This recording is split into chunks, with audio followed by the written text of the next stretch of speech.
Oh, you know what I love? Sports. I love sports. Sports. When it comes to Texas A&M. Where are you getting this information? let me tell you. Welcome to TexAgs. TexAgs Live. I feel like I should be listening to the theme song from the Jeffersons. You know, we're moving on up. We will develop men, we will graduate players, and we will win championships on the field. The best way for us to win is to do it together. He is a guy that has gotten better and better and better. He's just got that dog in him.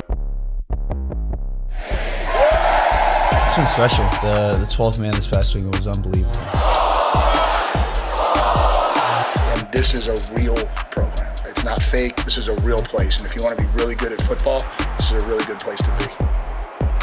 You know, if I'm betting on anybody, it's the Aggies.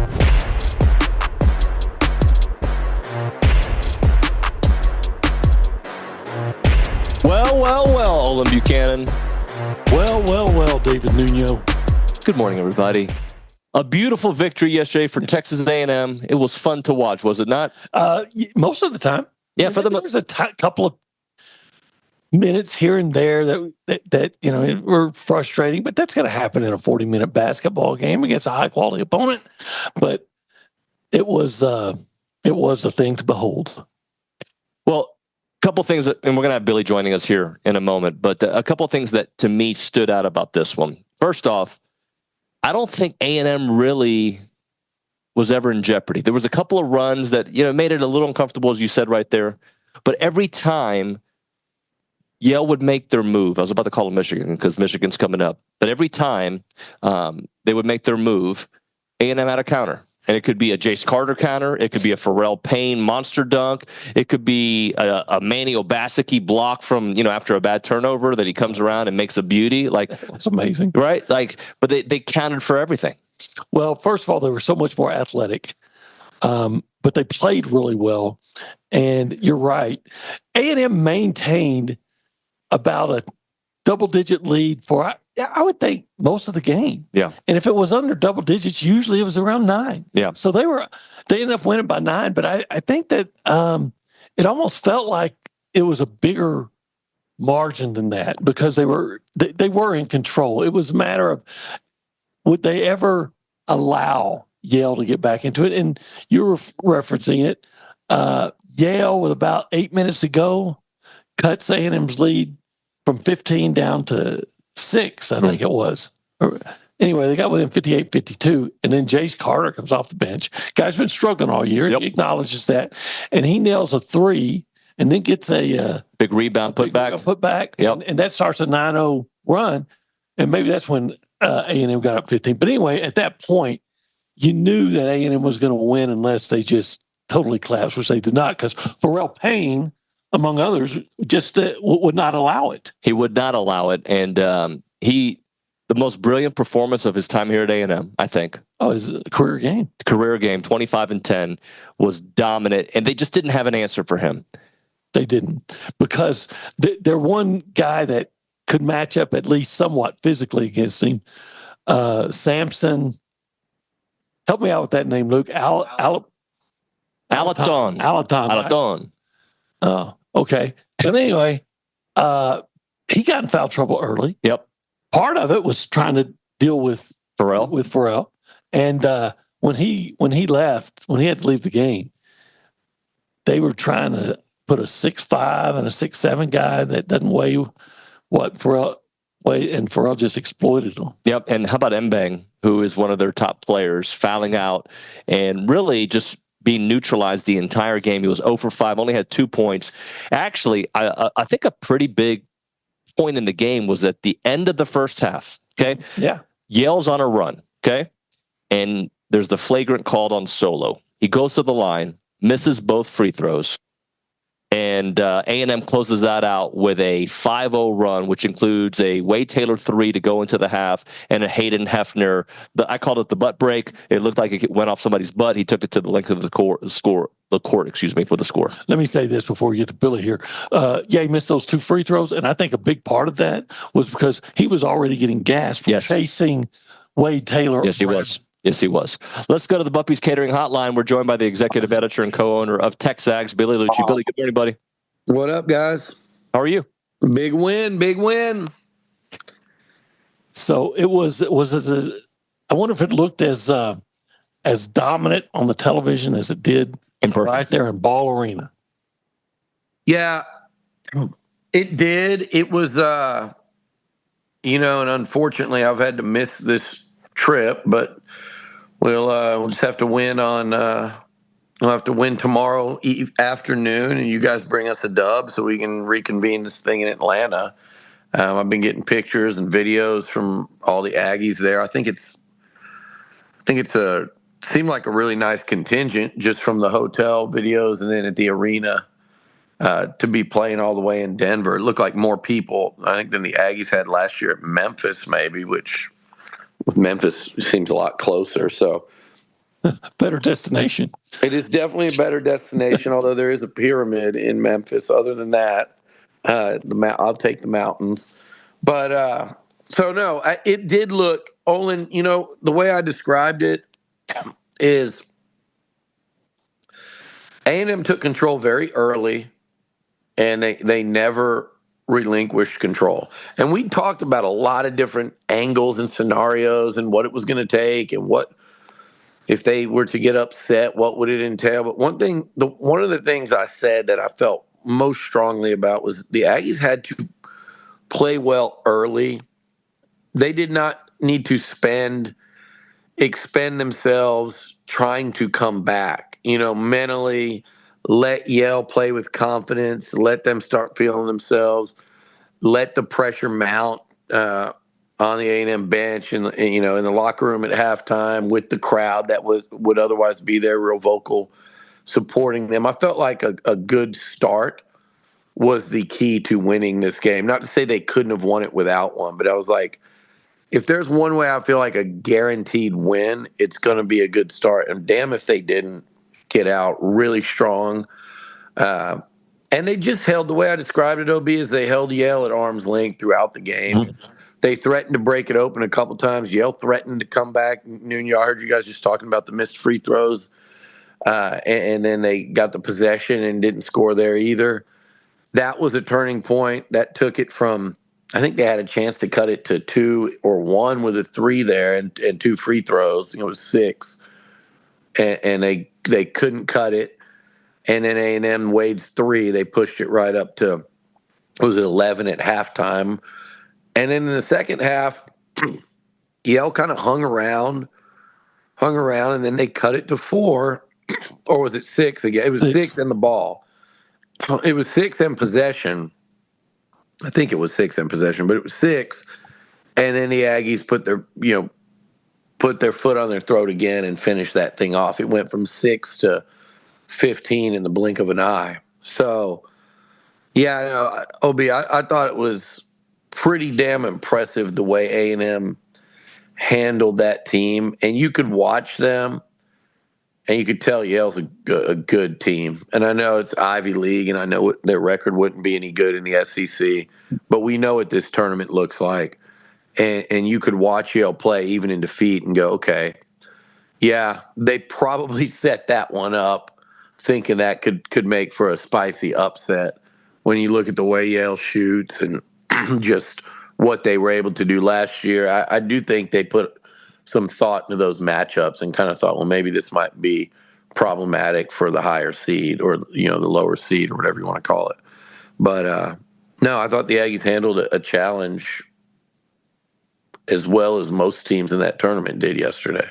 Yeah, Billy, I think if you were just someone who watched the game because you like college basketball and had no allegiance to either team, if you're from A&M, you're probably, you have a lot of anxiety and expecting something or worried that something bad's going to happen. But I think if you were just watching that game without any allegiances either way, you felt like A&M was always in control of that game, especially in the second half, and was never going to lose. Yeah, no question. If you had no allegiance and you were just surfing through games, there was only a couple of moments in that game where you would have stayed tuned in and not been trying to find something. I think you watch it for a few minutes, like you said, you'd be like, okay, A&M's going to win this game. They're the better team. They're in control here. maybe once or twice you turn, right there before halftime, and then with about, I don't know what it was, like 8 minutes. That's 7-8 minutes left. Yeah, you might have been like, okay, I'm gonna. And then just as soon as you thought you settled in, you were probably changing the channel again. So that's a good thing. They had a couple of silly turnovers down there during that time to kind of, funny thing is, I think that the silly turnovers were happening during that run when A&M pushed it. Well, I guess they pushed it out to 15, and then they made a couple of silly mistakes that could have kind of ended it, and then they pushed it back out there. Then Yale made it look a little closer than it was there at the very, very end. Yeah. But I was impressed. It's gonna look, when I left that Texas game, I thought, who played well for the Aggies today? And I said, it was Wade with all the free throws. It was Andy. And I was going to have a harder time answering that after that. Like there was a lot of heart, a lot of effort, and there were guys that played well late and down the stretch, like Payne and Henry. But I mean, if you just said who had really good games tonight, I've said those two players. How many guys would you have said that about last night? Oh gosh, I think a lot, like most of the team, right? Yeah. So that's winning basketball for A&M, whether it's Yale, whether it's Michigan. I think we would have said the same thing when they beat Auburn here a couple weeks ago. So that's winning basketball for A&M. They're not going to win a lot of games where you can't say that about several players. And last night was one where, you'd say it about most of the guys that were out there on the court. Billy, I'll throw in there that they outscored them. The bench outscored them 42-16, and I know a bunch of the guys on the bench, like Pharrell Payne, are basically starters. And there's some guys who start that you can swap them out. But to get 25 from Pharrell, starter or on the bench, but you add that total to the bench scoring, that just shows the depth that Buzz trusts his team, how far he can go.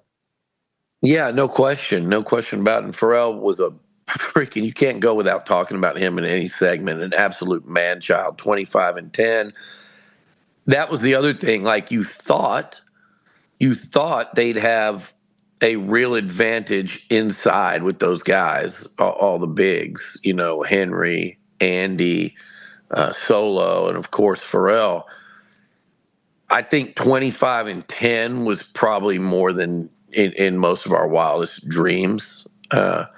I would have thought, 16 and 8 would have been a monster game by Pharrell Payne, where he just, took advantage of his size and strength and power, and they just couldn't match it. That's how I would have described 16 and 8, not 25 and 10. So, and he got it done in some really key moments too, and got some rebounds and putbacks and dunks and alley-oops, and he did all the dirty work, and then was rewarded with a big statistical game as well. But I thought, man, they're going to need him and all hands on deck for those Michigan 7-footers if they want to, control the boards and glass like they always do. And that's the winning formula for A&M. And you have to get through those 2 7-footers at Michigan, which is probably the one thing that most impressed me about Michigan. I'm not sure how much else. They were probably walked away feeling pretty fortunate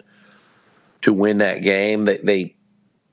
It felt like they hit some threes, but I think if I looked at the stats, they missed a lot of them. But the 2 7-footers there were who I was keying on, and they were causing some real problems around the basket. So this is going to be an immovable force. What's it called? Irresistible force, immovable object type game down in the paint. So this one should be fun to watch. This is going to be like, R.C. Slocum Aggies versus who's the football coach back then? OB. Back then for Michigan? Yeah. Was that Lloyd Carr? It was Lloyd Carr. It's going to be Lloyd Carr versus R.C. Slocum lining up in the 95 Alamo Bowl. Well, you know what I think I'm sorry to interrupt you, Billy. You know what I think it's going to be like? I think it's going to be like Texas A&M versus Michigan in basketball in 2018, just with the roles reversed. Okay. When A&M had big old 7-foot Tyler Davis and Robert Williams. And what did Michigan do? They shot over them and forced turnovers. Yeah. I mean, look, if A&M's shooting over them and making shots, then I don't think – if A&M's making shots, I think they could be back in San Antonio. Yeah. If they're making if they all of a sudden for 3 games in a row make shots, I don't think you're beating them.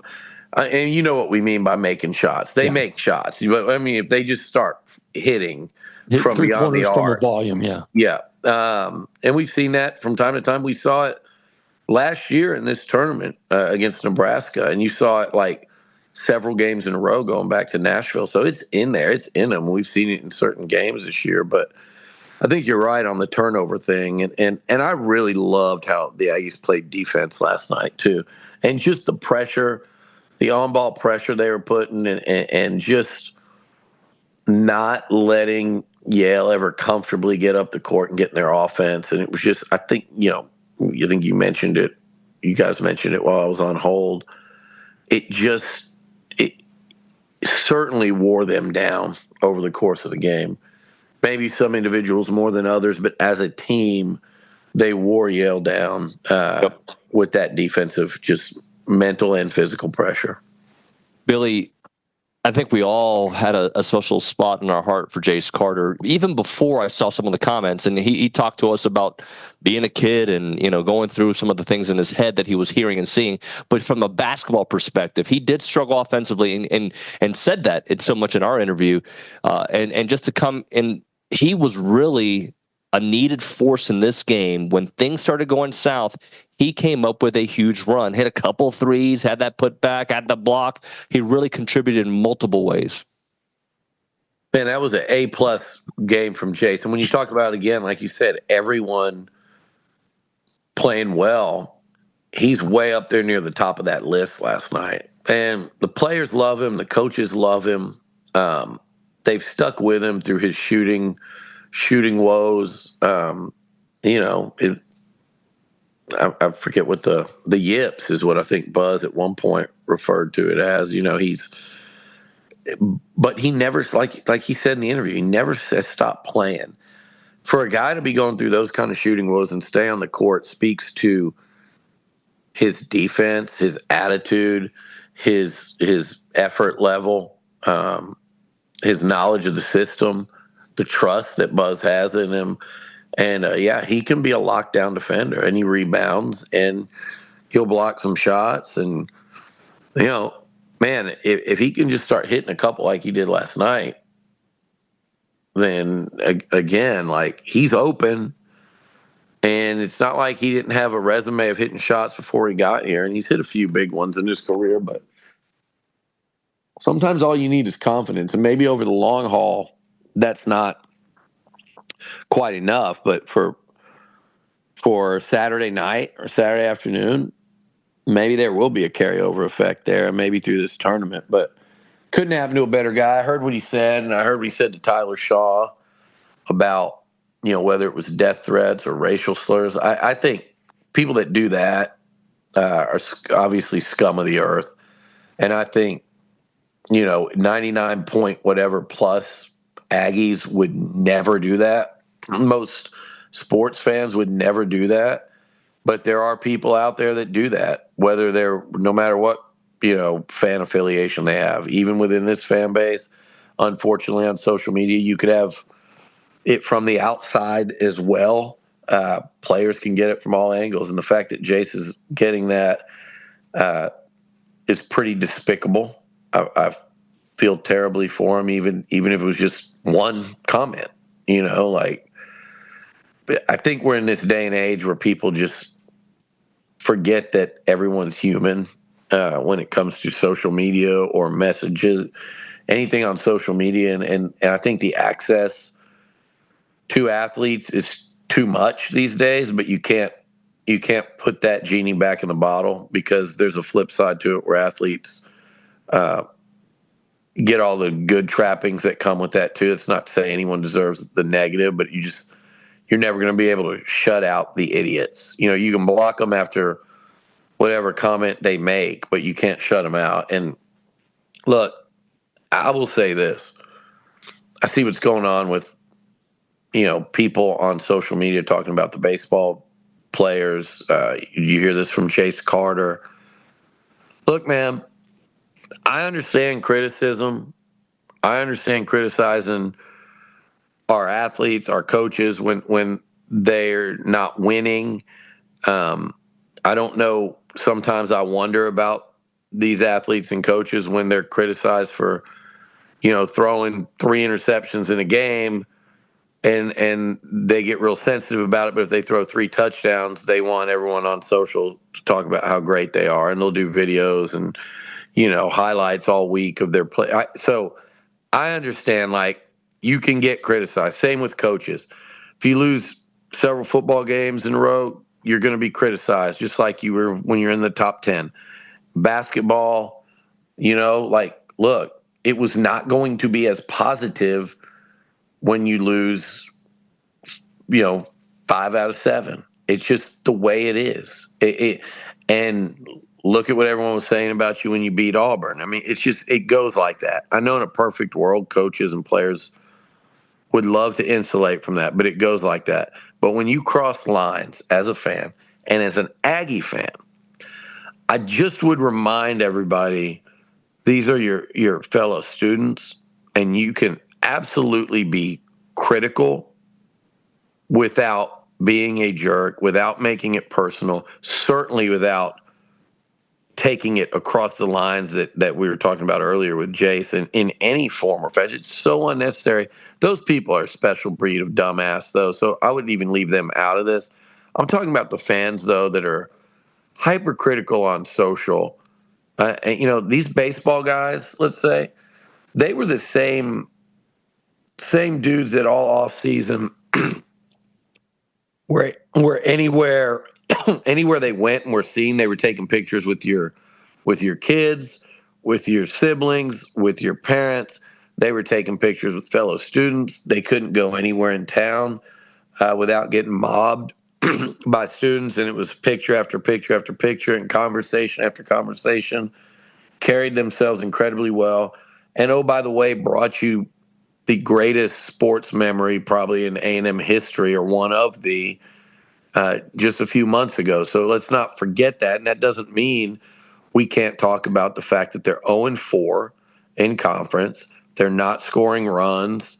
They've gone from number 1 to unranked, and it's been a really rough transition in year 1 for Mike Early, and they've got to get it fixed. And a lot of the guys in the lineup have to start hitting that are expected to hit.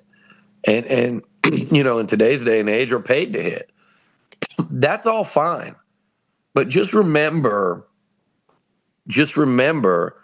a lot of you were the same ones that were going up and asking these guys for pictures or autographs or whatever, and they were more than gracious. So you can criticize them, and I think it warrants criticism. I think when football loses 4 out of 5, it warrants criticism. When basketball goes through a losing streak, it warrants criticism. You don't need to lose sight of the big picture. This team's all battling their way to a 4th seed in the toughest conference ever. This team started 7-1, played Texas to go to the SEC title game in year 1 of the head coach. This baseball team did this last year. You don't have to forget all that while critiquing either. So anyway, I'm on one today about that. When I heard Jay say that, and it reminded me, and I haven't even looked to see what people were saying about the baseball team going, starting out now 0-4, and they've got a lot to fix over there. I'm sure you guys, are going to talk plenty of that today with the baseball bunch. So, anywho, my rant.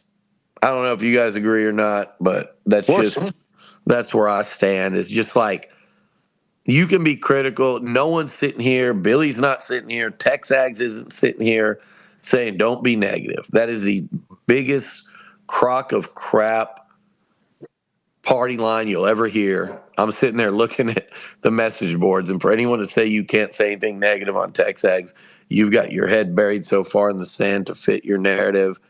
I have about as much time for you as I just took. But, I mean, just understand that people that you're talking about are reading that stuff, and there's a way to do it with some class and still get your point across and still express your frustration. That's all I'm saying. And hopefully there's not frustration this weekend. And hopefully Texas A&M will advance to the Sweet 16 for the fourth time in the last 18 years or so. Fourth time in the last 17, 18 years. Billy, we have Gary Kubiak coming up at 8:35, so we're going to hit a break because we have to hit another break before Kubiak. But I got an idea for you. What? If you would like, you could join OB and myself talking about 1775 because I know that you love how crazy it gets. I'll listen. Go ahead. Okay. I think we should take Billy. Pharrell Payne. Oh, well, Pharrell Payne, certainly. Yeah. And Jace Carter. Jace Carter can go too. Really, like everybody. Everybody earned it. So before you get a trip to Atlanta, hopefully, you should get a trip to 1775. And what would you order, OB, if you were at 1775, sitting with Pharrell Payne and Jace Carter? Oh, well, with those guys, I think I'd have to go with the sampler so I get something of everything. You know, I can get the succulent brisket and that jalapeno cheese sausage. And tell me more. The pork ribs I love so much. And some turkey, it's turkey and some pulled pork with some queso mac and cheese on the side, as well as other sides too. But that's the way I'd roll. They're open Thursday. Roll right out of there. I'm going turkey. I love their turkey. I'm going turkey, queso mac and cheese, and some jalapeno cheese sausage. Yeah. Well, we should all go as a group. They're open Thursday through Saturday at 11 a.m. until they're sold out. Online ordering turns off at 10 a.m. 979-492-6241. It's 1775txbbq.com.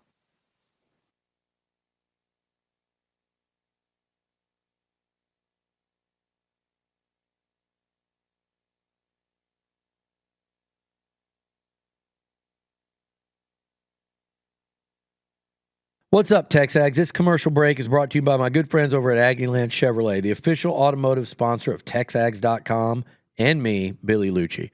Greg Gunn is the proud owner of Aggieland Chevrolet and invites you to visit the dealership to experience true Aggie hospitality. From their friendly staff to the experienced service team, Aggieland Chevrolet is TexAgs approved. Check out the dealership off of Highway 6 in Bryan or go to AggielandChevrolet.com and tell them Billy Liucci sent you by.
We're back here on TexAgs Live. We're presented by David Gardner's Jewelers. We're here in the Rollo Insurance Studio. We were going to take an early break, but I think Gary Kubiak is actually calling the show right now, so we're going to hold off on that if I get the A-OK from Brian Broadcasting. We're going to be talking to Gary, who class of 1983 recipient of the 2025 Distinguished Alumni Award, from Aggie quarterback to Super Bowl winning head coach. Gary's remarkable journey embodies everything about being an Aggie, that core value of excellence, leadership, loyalty, selfless service, and that prestigious recognition celebrates it all. And let's go to the Buppy's Catering Hotline. We are joined by the great Gary Kubiak here on TexAgs Live. Gary, good morning, sir. You're on with David Nuño and Olin Buchanan. Good morning, guys. How are y'all? Doing wonderful. So let's just start off with this awesome award and honor. What does it mean to you? Oh, God, man, I'm so humbled. Had my family in town. I had everybody together last weekend, and that's very rare for the Kubiak family with my boys all in football and trying to figure out how that happened. And then I got surprised on Saturday and realized why they were here. But no, I'm very humbled. I've always taken a lot of pride in being an Aggie, and as my career kind of took me a little bit everywhere, just very proud of being a fighting Texas Aggie, and to have something like this happen for me at this point in my life is just a very humbling experience. Gary, so many things you accomplished in your career. Obviously, winning the Super Bowl as a head coach would be at the pinnacle of that. But, what are your greatest moments and memories of your time at A&M? Well, it wasn't easy, to be honest with you. I came to A&M under Tom Wilson early in my career. My first year did not go very good. I was being redshirted, to make a long story short, and got put in a game for like 3 plays at the end of a game because of some injuries, and lost the entire year of eligibility. So I was, extremely disappointed at that point. Had a lot of thoughts going through my mind, and actually it was a coach, Greg Davis, who coached me at A&M, who talked me into hanging in there, and there were better times ahead. And then I fought the fight, and I played for Jackie Sherrill for 1 year, my last year of my career, which really had a lot to do with me going on to get an opportunity to play pro football, and then I get into coaching. But it was a lot of fun. We had some really good times, but it wasn't easy. And I think most people, when they look back on things like that and look back on careers, there are very challenging times in your life that kind of push you forward. Gary, after your playing days, you joined R.C. Slocum on his staff. What does R.C. mean to you, and what did he teach you about your eventual next step of being a head coach? Yeah, I was in Buffalo. We're playing an AFC championship. My last game was a pro football player, and the week before, Bill Walsh had offered me a job at Stanford to go coach for him, and I knew I was going to get into coaching. I just didn't quite know where. But I had talked to RC, and he had talked to me about coming back to A&M and becoming the running back coach. So, a couple of great football coaches right there that offered me opportunities to get in the coaching profession. Of course, it was easy for me. My wife made sure I came back here to Texas and to A&M and got my start with RC. I spent 2 years with him coaching the running backs, had a great room. Then I went back to the NFL. But, forever grateful to RC for giving me an opportunity to start a coaching career. Gary, we're up here in Denver. Seems like everywhere I go, I see the name Elway. What was your relation like with John Elway? Hell, I was his roommate. I was John's roommate for 10 years there in Denver. I was his backup, and football's changed a lot. There's a lot of free agency guys all over the place. Back in those days, teams kind of stuck together. But John's a very good friend of mine. If you look at the cycle throughout my career, I was John's friend. I was John's teammate. I became John's coach through a couple of Super Bowl wins, and then I went to work for John. He was the GM, and we won another Super Bowl. So, obviously a big part of my life, very good friend.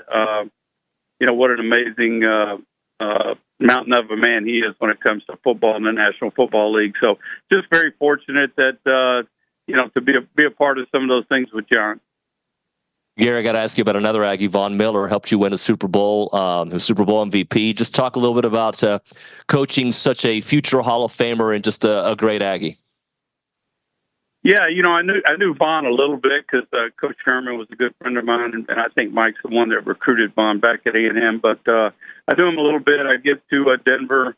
We're really good on defense. When I got there, and Vaughn was leading the way. He and DeMarcus Ware, and we've kind of, that's something that we'll be able to share the rest of our lives. Being two Aggies winning a Super Bowl together. He's the MVP of the game.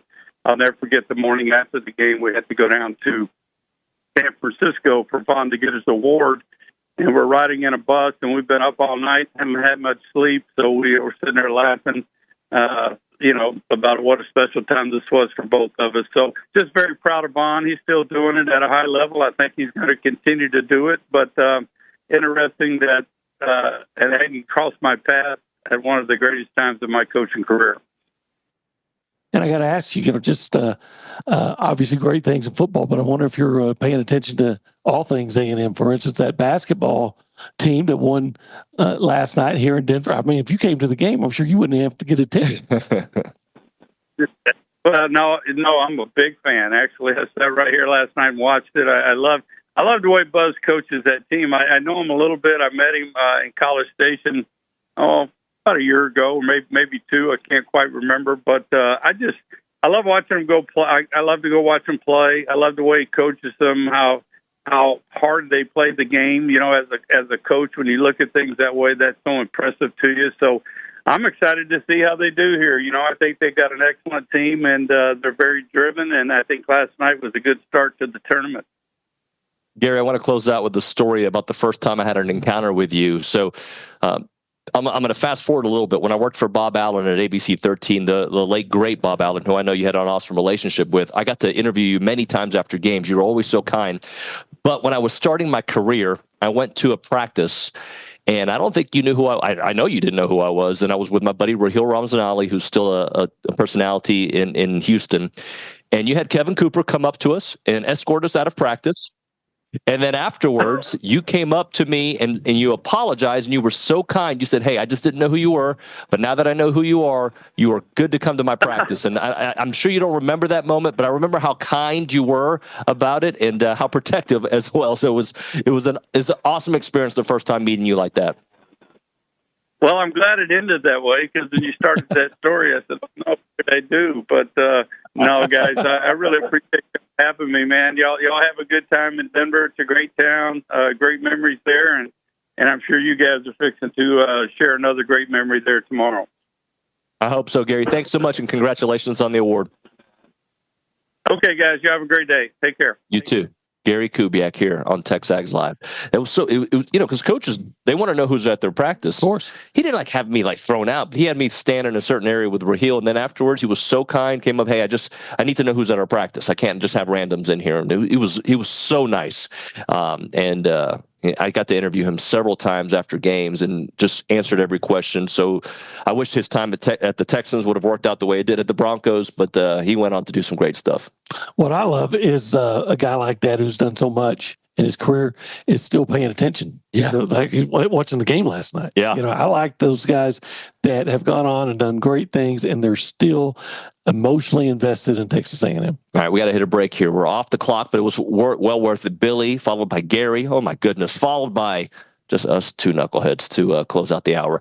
Right now, priorities matter, God, family, and country. That's not just what they do at the Rollo Insurance Group. It's what they are all about. It makes them feel so special. To free yourself from the fatigue of corporate gamesmanship, restore your confidence. And Nick, please turn off your mic.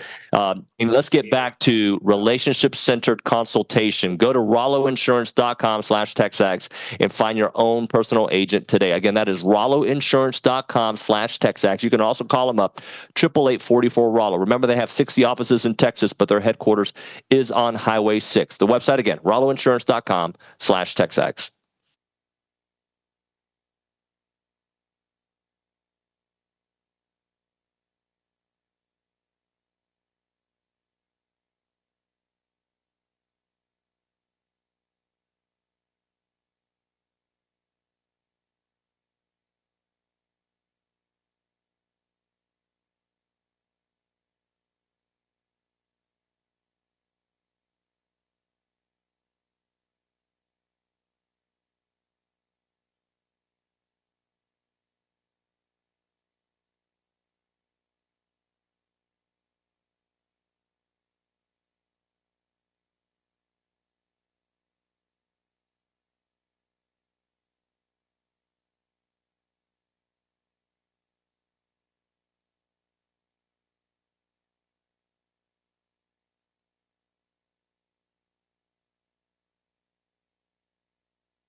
Welcome back. TexAgs Live, presented by David Gardner's Jewelers, Rollo Insurance, Studio Go Hour, presented by The Warehouse at CC Creations. We've had a packed 45 minutes. We've done 2 segments in 45 minutes. We should be finishing our 3rd one, so this is going to be a short one. And typically at the top of the show, OB, we're at the Holistic Planning Cool Zone. Right. We're not there right now. No, but it's still pretty cool. You know what's cool about holistic planning? No, I don't actually. Well, they can help you with your investments. I knew that. Everybody Yeah, needs you're to right. invest. Yeah, that's right. You know, they can help you with your taxes. Yeah. That's coming up. And, I knew you know, that. they can help you with your estate planning. And by part of that could be, if you are so inclined, you could be investing in pro sports. Investinprosports.com. I actually didn't know any of that information. Thank you very much. We're going to go to the Angry Elephant News and Social Center. Typically, we check in with Maria Griglione early in the show. We have not checked in. I hope she's ready for me because I need her to read a text from the TexAgs chat. Maria, are you there? Yes, I am. Good morning. Good morning, buddy. How you been? Pretty good. Tired, but I miss y'all in here. It's really empty in here. Well, we miss you as well. If you don't mind, on the TexAgs chat, there's a Calvin chat about opinion on criticism. Can you read that one? If not, I'll read it. But if you have it available, I'd love for you to hear that. Read that one. Yes, let me find it. On Calvin says, I have a different opinion on criticism than I used to. It's okay to criticize those who get paid. Coaches have always been paid. It's okay to criticize. Now players get paid. It's okay to criticize. I agree with criticism. Right. I don't agree with mean. Well, yeah, and that's what social media does. It gives people the license, they think, to be mean. Look, if you want to criticize somebody's performance, hey, this guy's not shooting the ball, he's not playing well, I think he shouldn't be playing, that's okay. And I think even the players and coaches accept that because this is what's going on in the game. They don't have to like it, but they understand it's part of what, yeah. And they'll even acknowledge a lot of times that they're not playing well. But when you take it to another extreme, that you want to get personal and attack someone personally and say, you know, that they are any kind of racial, any kind of threat, yeah, and that's beyond, you know, that's out of bounds. That is unacceptable. And Calvin, I know that's not what you're talking about, but he goes, I just don't like hearing players complain about their fans' criticisms when they're getting paid some large of money more than I make. Well, that is legitimate. Well, here's the truth. I don't care the situation. None of us like to be criticized. Now, we can accept criticism, right. And when you make it personal, that's complete. Like you can, David, I don't like you as a talk show host. I don't like it. Okay, fine. I mean, I like me.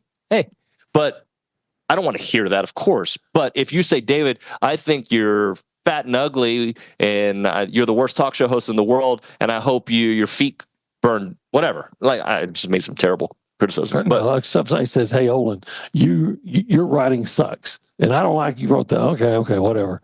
Hey, Olin, you are a dumbass, East Texas redneck, and you don't deserve to live. Okay, you know? That's nice. Wait a minute. The line was here, and you went way over here. then you have to, you might feel like, okay, you've crossed the line. Yeah. You think? Yeah. All right, we'll continue on the other side. Milliken Reserve's a farm-to-table community in College Station. They've got homes, they got trails, they got farms, they got wide open spaces, and they have a mission to build a healthy community around nature. They're committed to trading lightly on the land that you can find Milliken Reserve on. They have 26 acres of open space and farms and trails, a beautiful place to connect with family and with each other. They have an extensive network of trails throughout a wooded landscape, that includes equestrian paths, creeks, and ponds and gathering areas. They're committed to maintaining and restoring that natural habitat. When you go there, don't be surprised if you see all the animals in the world, the white-tailed deer, the turtles, the rabbits, the songbirds, you name it. You can go hiking there, biking, canoeing, kayaking. They have it all for you, and it's a great place to connect with your family. The website is millikenreserve.com. That website again, millikenreserve.com.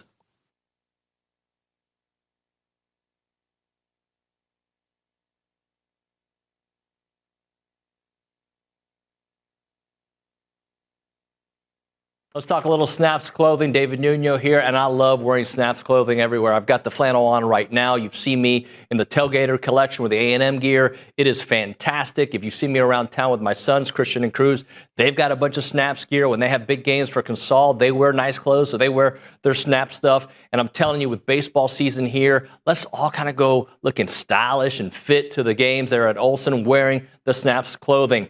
As a reminder, they are the only official licensed Texas A&M Pearl Snaps maker out there. Their Tailgater collection is built for game day with breathable, moisture-wicking fabrics to keep you comfortable while you rep your Aggies in style. Now, whether you're watching the game from home or maybe you're in attendance, you're tailgating, whatever it may be, you got to make sure you head to snapsclothing.com to see everything they have to offer. It is fashionable, it is awesome, and you're going to love it.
And we're back here on TexAgs Live, presented by David Gardner's Jewelers, Rollo Insurance Studio. Go Hour, presented by The Warehouse at CC Creations. Time to bank on it, presented by Vera Bank. Authentic relationship-based banking built for real life. Go see Joel Jackson and the team. Learn more at verabank.com. OB, what are you banking on? And I'm banking on those Aggies tomorrow. Tomorrow against Michigan. I'm banking on a trip to the Sweet 16. I don't know who's going to make the difference. Probably Wade Taylor. I'm banking on them shooting pretty well and going out and beating Michigan. You know, A&M has beaten 4 teams that have beaten Michigan. Now, that doesn't necessarily mean anything, but it just tells me that that's a matchup that A&M absolutely can win, and I'm banking on them winning it. And I'm going to bank on the guards, okay? So Wade Taylor, Zurich Phelps, they're going to have to help carry the load because as good as Pharrell Payne was, Michigan does have the personnel at least to make it a little bit more difficult for the bigs to get them going. So I think the guards are going to have to open them up a little bit. So I'm banking on Zurich and Wade Taylor having a great performance. You know, Anderson Garcia could be really key in that one. Absolutely. He can hit the 3, draw some of those guys out. Yes. The other thing I want you to listen to something. So you're a very clever writer. I give you your props. Yesterday you showed me one of the lines in your article. Because it was right up your alley. It was right up my alley. And right up my alley is this soundbite from one of the greatest movies in the history of television or TV. Movie. What's your whatever. prediction? You know, here it is. Cinema. Prediction? Yes, prediction. Pain. Mr. T predicting pain. Pain. He should have been predicting it when someone should have been asking him about the game last night. Say, hey, you got a prediction? Pain. Well, I would love to see some Pharrell pain. Yes. I'm going to start. Not major pain, but Pharrell Payne. In fact, I'm going to start changing the spelling of his name from Pharrell to just Forreal. For real. For real pain. It is for real. Pharrell's for real. Yeah, we probably stayed on this one for a little bit longer than I thought we should have. But it was good. It was good. We're clever old men, aren't we? I just wonder how many people actually would have understood that reference. Well, Kay understood it, right? He? Oh, no, she didn't. Never mind. Luke understood it. No, I don't think he knew that movie. You didn't know? Both of you? Okay, she's heard of that. All right, fine. Pain. OB. This is what the 9 o'clock hour is going to be like. Okay. All right. John Pugliese. All right. Not a full-time staff member, but a contributor. We'll have Pugliese on the program. We will have Ryan Brauninger from Nashville. Okay. We'll have the baseball bunch guys. All right. 10 o'clock hour, Luke Evangelist on this couch. Okay. And Tom Schuberth on this couch. Oh, Schuberth's in Denver. Yeah. Oh, good. Casting couch continues here on TexAgs. OB, thank you very much, buddy. Appreciate you. Yeah. Now I'm getting off this casting couch while I can. When we come back, not a full-timer, but John Pugliese loves to give us info. We'll have that more next on TexAgs Live.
Hello, everyone. Welcome back in. Hour number 2 of TexAgs Live, presented by David Gardner's Jewelers, Rollo Insurance Studio. Texas A&M with I would say, a dominant victory over Yale. At times, Yale tried to make it interesting, but I think it was all A&M. Let's get an insider's perspective. We go to the Buppy's Catering Hotline. That's where we find John Pugliese, Texas A&M basketball analyst here on the program. What's going on, Pugliese? David Nuño, it's a great day to have a great day. Good win for that. It is a great day to have a great day. And I think it was, look, I don't know if the score to me was as indicative of the beating that I think A&M was giving. I'll give Yale their props. They found ways to make that game interesting, but I still think it was a sound beating. What say you? Yeah, I mean, I don't know. Pharrell Payne's line kind of like says it all for me. 25 minutes, 10 to 12 from the field, 10 rebounds, 25 points. Like that's kind of like just absolute domination. I think they controlled the game. I think Yale is a good basketball team. I didn't think it would be as close as it was, as the final score says it was. And I don't think it was ever really that close in the game. That Yale team was good, but it's not like they were a really high-powered shooting team. It's not like they ran some really intricate offense. They were just a good team. A&M was able to physically dominate them kind of on both ends and impose their will a little bit, despite only shooting 6 of 25 from three. I don't mean to say it in a disparaging way, but I think A&M wins the game yesterday regardless of Pharrell Payne, because they're the kind of team that kind of adapts to the situation. But what I think Pharrell not only did last night, but has done for this team is they don't have to rely on guard scoring to win like they have in years past. They can go to the paint and get some of that pain in the paint. Yeah, I mean, Pharrell Payne, I don't, he's probably as strong of a big man down low as they've had in recent years. There's obviously been other good bigs that A&M has had, but Pharrell Payne has this dominance that is different, but reminds me a little bit of Tyler Davis's dominance when he played for the Aggies. Just like a guy who, when he touches the paint with the ball, when he's got 2 feet in the paint, it's like, okay, how are you going to stop me? And that's what I see out of Pharrell Payne. I think, to your point, I think A&M wins that game. I think they would have found a different way to dominate or a different person to add to the mix. But when you're able to do what you're able to do and you just keep on feeding them, obviously good things happen and puts them in a great position moving into the second round. In a little bit, I want to ask you about Pharrell versus Michigan, because they do provide a different kind of challenge in the middle. But keeping it with last night's game, Jace Carter, man, like beyond the heartfelt part of it, right, for a guy who struggled all season long, really, with his shooting, for him to have the kind of impact he had last night, shooting the three, getting rebounds, getting defense, getting a block. I mean, he was really he started many different roles last night. Yeah, like Jace Carter is a role-defined player for A&M. Jace Carter has put himself in a position to be able to navigate the minutes that he gets based on, day to day, whatever the game is, whatever the opponent is. And this is just a really good game for Jace Carter. If you think about who Jace Carter is like, he's not a star at the high major level. So where would he star? He would star at the low to mid major level, which is who he's playing right now in the first, in the first round of the NCAA tournament. So like, this was a great game for him. This was a game where he could physically dominate some people, and it's a really good time to have a really good game moving into a team that you're going to need some of his 3-and-D-ness. You're going to need his ability to defend multiple positions. You might need him in ways that you haven't needed him earlier in the year, because Michigan, they bring some different challenges that other opponents that A&M has played don't bring. Talking to John Pugliese here on TexAgs Live, presented by David Gardner's Jewelers. How would you assess Wade Taylor's play? Because I think it's kind of a game where he wasn't the star, but he had some really brilliant moments, like at the end of the first half, hitting that three when it felt like, Yale was trying to get in, they were getting within range. Yeah, I mean, listen, like, Wade's solid. Wade, even when he goes, 2 for 13 or 4 for 18, Wade is still solid. The really cool thing about Wade Taylor is that maybe despite his assist numbers not being what I would like them to be, at the end of a game, you actually don't know if Wade played well or not, which sounds probably like a slight to a lot of people, but it's not. Like, I just always see this, even if he misses shot, I just see this steadying player who, there's a reason that he's first team all conference. There's a reason, despite maybe some shooting woes, that everyone puts all their effort and intensity into stopping him. It's because he impacts the game in so many ways. 3 at the end of the first half was really big. And just kind of the calming influence that he brought. Yale tried to do some different things. They tried to mix up coverages. They tried to put him in some hard positions. They really couldn't match up with him. He had a couple big finishes. And he just steadied the ship a little bit. At a time where I'm waiting for Zurich Phelps to break out again. I don't remember the last time I got really excited for a Zurich Phelps performance. I have a feeling it's going to be against Michigan, and Wade Taylor, we've needed him to have this level of energy that he has and this influence over the team. 6 of 13, 1 of 6 from 3. At this point, I don't know. He's going to have one of these games where he goes off like he did against Georgia. Maybe it's Minnesota, maybe it's in the Sweet 16, but he's going to have there's going to be a game when he goes nuts. And I'd expect it here coming sooner rather than later. Yeah, I think they're going to need him, and I do want to follow up with Zurich because I do think he's going to be a big storyline in the Michigan game. But how about this storyline from last night? The ability for A&M to get integral parts of the Yale team into foul trouble. Mbang fouls out. He only had 2 points, 0 for 5 shooting. Samson Alaton had foul trouble early, and he was neutralized because of the size advantage and the strength advantage that Pharrell Payne had. Talk a little bit about that, A&M's ability to get them into foul trouble early and really expose that throughout the game. Yeah, I think anytime you say, "Hey, I'm going to get to the rim. I'm going to get the ball into my big guy. I'm going to force feed."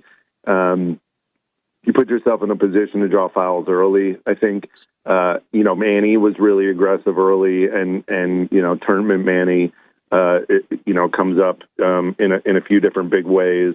I think Wade got to the rim more than Wade usually tries to get to the rim.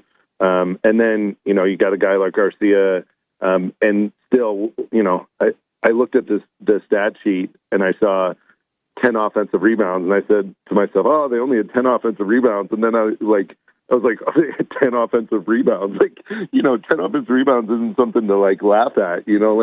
That's another good night. So I think it's the fact that they decide to force the ball down to Pharrell Payne. They decide to get paint touches.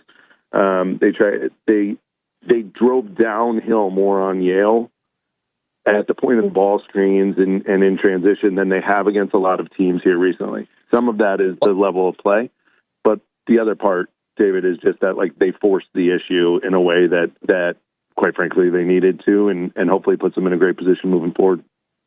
Well, John, one of the things about those offensive rebounds you talked about, because I saw that number 2 and I was like, but part of it is because they shot 58% in the first half. For the game, they shot 51%.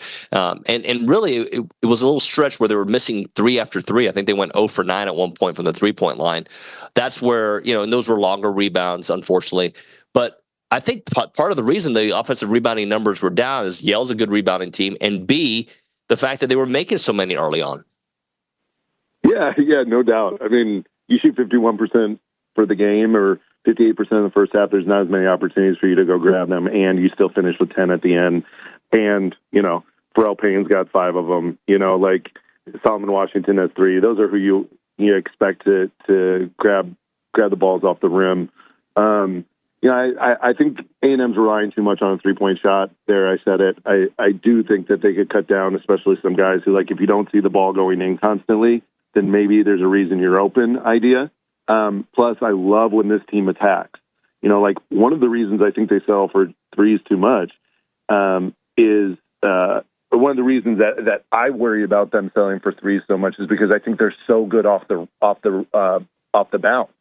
And these guys who have this athletic ability, Hayden Hefner is a really good example, David. If Hayden catches the ball on the rim, takes 2 dribbles and goes up, he's long, he's athletic, he can finish around the rim, and guess what? If he misses, we're going to grab it anyway. And instead of him going 0 for 4 from 3, how about you take 2 dribbles and you just try and go up and punch on somebody? And that's where I think this team against Michigan is going to have to make some adjustments, because Michigan is going to allow them to shoot some perimeter threes. They're going to allow them to swing, and then, okay, like shot clock's running down. Guess what A&M's going to do? They're going to shoot a contested three with a hand in their face.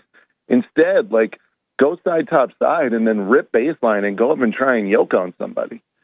That's what I'd love to see this A&M team do, is just, like, come with this aggressive nature in round two. Like, you know what? You're not going to stop us. So what if you get a couple charges, whatever? You're playing 10 guys in March. Like, who cares if a couple guys get foul trouble? You've decided to play everyone on your roster. Then, hey, y'all, like, run through some people. John, I'm looking at this, and look, I don't think there's ever a situation that, I don't want to say ever, but there's no reason in that game that you need to shoot more three-point shots than Yale. And you shot 25 to their 21. They hit 38%, which is about what they hit, which is a good number. A&M in this one hit 24%. But that being said, it didn't matter. They were dominant. Yeah, I know. But think if they don't shoot, they shot 51% from the field, right? And most of their misses were from three. Like they had 19 misses. 19 of their 29 misses were from three. So they only missed 10 two-point field goal attempts for the game. So, like, hey, y'all, like, I know Buzz and staff like analytics. They like playing the odds, all that stuff. I'm going to tell you to rethink your strategy. Because if 19 of your 29 misses are from three, you only miss 10 buckets around the rim. Guess what I'm going to tell my players to do? Get to the rim and go up and try and finish on somebody. And so this game, while it was dominant, David, this could have been a 25-point game if you don't settle for threes. I think it's a good point, and they still dominated the game in a lot of different ways. Yeah, that was the one takeaway that I was like, if I had a negative, was you dominated the game and it was only a 9-point win. Like, I'd love to see a 20-point, but it's okay. You survive in advance in March. So here's my question for you. I thought A&M, and no jokes here, but A&M, I believe, is 8-4 in one-possession games. And I thought that was, that's fantastic, especially in the SEC. Until Luke told me that Michigan is 13-4 in one-possession games. Is this going to be a one-possession game? This has all the makings of the team who has the ball last win. I mean, I'm not saying that that's like exactly, but, they last night, they battled it out against UC San Diego, a really good UC San Diego team, a team that, can really shoot it, made a lot of plays, really tough.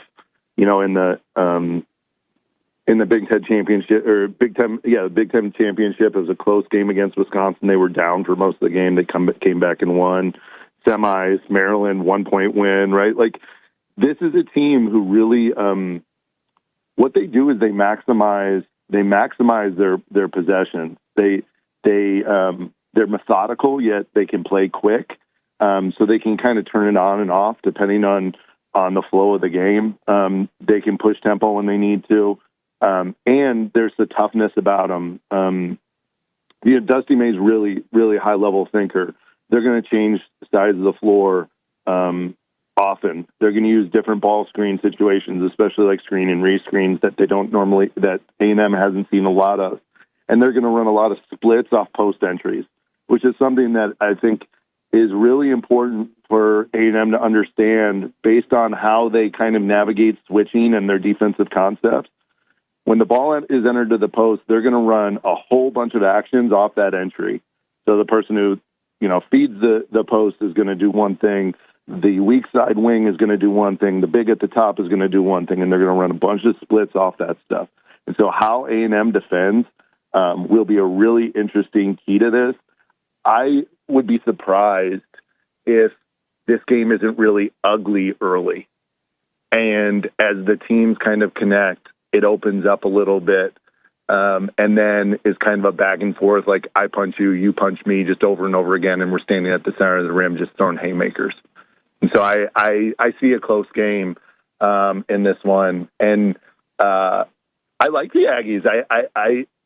I think this is a really good matchup for them, and this Michigan team can do some stuff. Wolf, big kid, Donaldson, like They're very connected in the way that they play together. And, Wolf may be a little upset. We beat his Yale Bulldogs. He's a transfer from Yale from last year. So we'll see what happens. Talking to John Pugliese here on TexAgs Live. John, so do you agree with me that, first off, I'd like to see Pharrell Payne have an impact in this game. I think it's going to be hard to have the 25 and 10 that we saw because of the bigs on the Michigan side. But for that to happen, I think both Zurich and Wade and March Manny need to have appearances to kind of open up a little bit more. And really, what does that do to the lane, to the traffic in the lane? Yeah, I mean, if there's a time to really get aggressive going to the rim, it's against Michigan. When you're playing a Big Ten team and you start settling for threes, they just start absolutely dominating you. They physically will impose their will, no matter what team it is in the Big Ten. That's just the way Big Ten basketball is played. And so I think you need to establish a guy like Pharrell Payne early. I'm a little worried about about A&M starting lineup in this game. I know that they've been going with the senior five, and that's great. And yeah, okay. But I want Solomon Washington in there at the beginning of the game, and I want Pharrell Payne in there at the beginning of the game. And I'm sorry, Manny. I'm sorry, Hayden Hefner, and I'm sorry, Henry Coleman or whoever. Those are the guys I want, because I want to absolutely throw some fists to start the game so they know that I'm here. And let's see what happens. I think they need to really get going to the rim. I think they could use the ability to push some tempo, and I really like the way that A&M mixes up their defenses at times. And so slowing Michigan down, I think, will really support. But, yeah, I'd like to see Manny get out and do some things, especially defensively. We need Manny and Solomon Washington and Pharrell Payne and Henry Coleman and Anderson Garcia. We need them to have really big games on the defensive end where they're flying around and trying to dominate. And we'll see, Wade could have those games tonight, right? I would hope that Zurich Phelps gets out in the open a little bit more and has the ball in his hands a little bit more and looks a little bit more comfortable. He just hasn't looked comfortable here the last few games. So I'd like to see some of that from him. And then, the team who has the ball at the end, I'd expect them to win this one. John, I appreciate it, man. Thanks for your work. Talk to you soon. Happy March. Happy March, brother. John Pugliese on the Buppies Catering Hotline. We'll hit a break here. We'll come back with Ryan Brauninger. He's in Nashville with the Aggie baseball team. We'll chit-chat with him about another rough one last night and how do they take the series and put themselves in a position to take the series, I should say. Right now, we're talking Bird Dog, Aggie-owned and operated company creating access to hunting opportunities. I want you to think of them as a Airbnb for hunting. So if you're in the hunting community, you go to the meetings, you should check out Bird Dog. If you like to go hunting, if you've thought about hunting, if you think it might be a cool family activity, well, maybe not a family activity or your buddy's activity, whatever it may be, let Bird Dog be the ones to set it up for you. All the logistics, they take care of it. They can do add-ons. They can have a private chef, concerts, helicopter hunting, you name it. They will take amazing care of you. And if you're a landowner, they want to take care of you as well. Let's say you have a lot of land and you're like, how can I make some money on this land? They'll help you find money on that land by optimizing your tax benefits. You may know about a couple of the benefits out there, but they're going to find the rest of them. And you don't even have to run hunts on your land for them to take care of you. They'll do it if you do run hunts. But if you've got cattle or you've got farming there, they can find, and some of their clients are making an extra $100 to $500 per acre of land. It is Bird Dog. Check out the website, birddogit.com. That is birddogit.com. Check it out.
All right, we're back here on TexAgs Live, presented by David Gardner's Jewelers, Rollo Insurance Studio. We're going to do a different type of baseball bunch. We've got Ryan Brauninger with the Aggie baseball team in Nashville. We'll talk to him for a segment. We'll talk to Scott Clendenin afterwards for a segment as well. Richard Zane is covering Aggie spring practice, so he will not be involved, I don't believe. I don't think he'll be back in time. But A&M baseball falls yesterday 5-3. Ryan Brauninger with his first loss of the season. Let's go to the Buppy's Catering Hotline. That's where we're joined by Ryan Brauninger. Ronnie, good morning, buddy. Good morning, David. So just to kind of sum up yesterday, I was keeping up online because I couldn't watch the game. I was at the Aggie basketball game, obviously, and I felt really good to start off. Unfortunately, though, it got a little bit out of control. Talk to me about what you saw, your perspective of how this one ended. Well, it's not that it gets out of control, and I think part of the frustration is coming from all of these losses are close. Like A&M is in these games. Last night, Jace ties Dalen Holt's record in the first inning, and you're thinking, wow, this kid that was started on the mound for Vanderbilt had given up no earned runs on the season, had an insane strikeout to walk ratio, and Jace tattoos him in the first inning, and you're like, man, that could be the jolt of confidence this team needs. And they got into some scenarios in the third inning and in the fourth inning where they get two men on, and they're only able to scratch across one run. I think over the course of those early middle innings, they were threatening in all of them, and they just couldn't get oftentimes a big 2-out hit. And I think, you go back and you look at kind of the construction of A&M's innings offensively when they are getting stuff going. And this has been a common theme this year. It's late in the inning. So they're getting guys on with 2 outs and, back-to-back 2-out hits. That happened, I believe, is the third or fourth inning. Jace Hensler singles, then Jace doubles into the corner. The ball bounces. It was 2 outs and a runner at first, so Hensler's off on the crack of the bat. And Jace hits a ball into the right field corner, and the ball bounces over the fence. And that stops Jace, obviously, at second for a ground rule double, but it probably nullifies a run because they were going to send Wyatt Hensler on a ball in the corner. But once it bounces out of play, the ground rule double put him at third, and they couldn't get a 2-out hit. And that was, you're asking a lot of your offense that's already sputtering if you just cannot get anything going early in the inning. And that was the biggest difference in last night's game. If you just look at that one snapshot of last night, is Vanderbilt kept getting guys on, leadoff men on early in the inning. They were threatening with 1 out or with no outs quite a bit. Ryan Brauninger not sharp within the strike zone. And he kind of battled his way through it. He still gave you 7 innings and only 4 earned runs. But that was the biggest story, is like how many pressure pitches he was having to make compared to the Vanderbilt guys. And, David, we've just seen it too often where the offense this year goes, 3 or 4 innings of not only they not let guys get hits, but they don't even threaten to get hits. I think Schott had a double in the 6th inning maybe, and that was the last time A&M had a base runner last night. And not only that, it was the last time that A&M hit a ball hard. So they go through these long spells where it's like, it feels like they can't find the barrel. And that's, to me, the disheartening part about the offense. Well, I'm looking at this 5 total hits, 16 strikeouts, and in SEC play in 4 games, averaging 2.25 runs per game.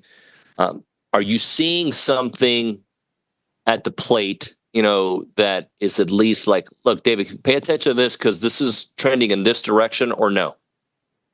Well, it's hard to say that. I mean, look, they're trying stuff, right? They pinch hit with Hayden Kreitz last night in a matchup late with 2 outs after the shot double. They try to get another left-hander against Vanderbilt. Vanderbilt's got a bunch of power righties in the bullpen. A&M saw 3 really good right-handers yesterday. And so they start Sam Erickson again in left field. Ben Royo makes his first start at second base. They're trying stuff, man. They're doing everything they can. And I'm not saying that I totally agree with every single one of those moves, but I do know that this staff is trying to press the buttons to get something to click and something to start going. So, but to me, the most kind of head-scratching part of last night was A&M. There were 2 massive moments in that game that I think, unless you're a baseball person, you probably missed. Okay, so Caden Kent, to lead off an inning, got into a 3-1 count. and he swings at a pitch that's not in the strike zone, and he grounds out to first base. A lot of people will look at that 3-1 ground out and just say, okay, it's just another, it's another out. But like, I'm sitting there going, that's a leadoff hitter where if you don't expand the strike zone in a positive count, we've talked about hitting in 3-1 counts on the show before, but Caden expands the zone in a 3-1 count and hits a weak ground ball. Like, that can't be the outcome in that pitch in that moment. And Caden's a fantastic player, and he knows that. But to me, that is a clear depiction of guys wanting to do too much at the plate. Like, if you're comfortable in your plan, if you're comfortable in your processes, then that's an easy take. It's ball 4. I got a leadoff man on base.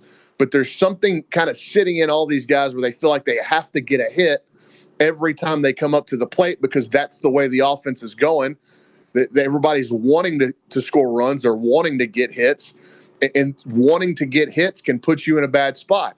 Then Bear Harrison comes to the plate with a runner at first and 1 out, and he shows bunt, which you're thinking, Bear Harrison bunting? Like, what is he doing there? Well, it was a brilliant decision, and I'm sure it was called from the dugout because the third baseman was on the back of the dirt. If the ball is bunted anywhere down the third baseline, it's a base hit, and A&M's got 2 on with less than 2 outs, and they apply pressure to Vandy in a tight ball game again. Well, Bear squares around a bunt, and then he pulls the bat back on a fastball right down the middle, like a ball that you can really bunt and handle, and he pulls the bat back, and he ends up striking out. And then that moment, that's another massive, like, it was just, there's nothing, like A&M can't, it's like they can't make the right decision at the right moment right now. And I'm not saying it's got to remain permanent. And I think if you want to be hopeful, like, they are in all of these games. They really are. And it's just they've got to get some type of roster-wide belief in how every element of the game is going to go. And, they had an error last night. I didn't think it was an error. Jace went over to field a ball in the gap, and he slipped once he fielded it on the, Vanderbilt's got turf. He slips on the turf, and they ruled that an error. I didn't think it was an error. They were pretty clean on defense last night. But, it's, to me, and I would think if you ask Coach Early, the most pressing issue is getting some sort of offensive identity and semblance of a continued plan throughout the order, not where every guy kind of looks like they're all trying. They're all worried about getting hits, and they want to get hits, and they want to score runs, and you can see it in their at-bats. Ronnie, I texted you yesterday that I thought Coach Early sounded great on the show. The energy, it just seems like, hey, we're going in the right direction. We're going to figure this out. How's the body language of the team when you see them there in the dugout? Like, how did they seem to you? Well, at Vandy, I don't know how you're familiar with their setup, but it's really close quarters. So even during the game last night, where we're sat in the press box, we can hear the dugout pretty clearly, and you can hear the interactions amongst the team. And I thought they were very much into the game, and Coach Early was very much into the game. I mean, you could hear him coaching, and I got a chance to watch practice on Wednesday night when they arrived in Nashville, and like, he's really coaching and coaching hard. And in the cage during batting practice, during the defensive work, he's real. Like, I think he feels like, look, what is sulking in this going to do? Is it going to fix it? No. The only way out of it is to coach your team and coach your way out of it and give them something positive to believe in. And as a coach, David, a lot of times, like, when you're not going well, you have to be the biggest faker on the team. You've got to be the biggest faker with the belief in your guys and just your body language and your positivity. A lot of times, that will kind of trickle down, and that's what they're looking to do. So I think Coach Early he's like, okay, this has not been the start that any of us had planned. What's the way through it? And I think, you're a Jocko guy. How do you deal with adversity? With action. Ronnie, appreciate it, man. Enjoy the weekend there, and hopefully they can figure it out tonight to have a chance to win the series. All right, stay out of the crazy bars tonight with Olin in celebration. Hey, I might actually stay out till 10:30 tonight. Whoa, you're not with a group that I think would be very fun after 10 o'clock. Kay Who would said be, I'm going to hang out with them? well, Kay would be fine, but like Luke and Olin, Pat, Olin turns into a pumpkin about 9:30. Well, my nephew from Miami is in town with his family and a bunch of his buddies.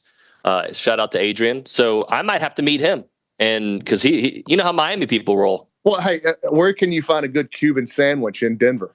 I believe there are some Cuban sandwiches in Denver, actually. So Okay. I think we'll be able to find that. Thanks, brother. Yeah.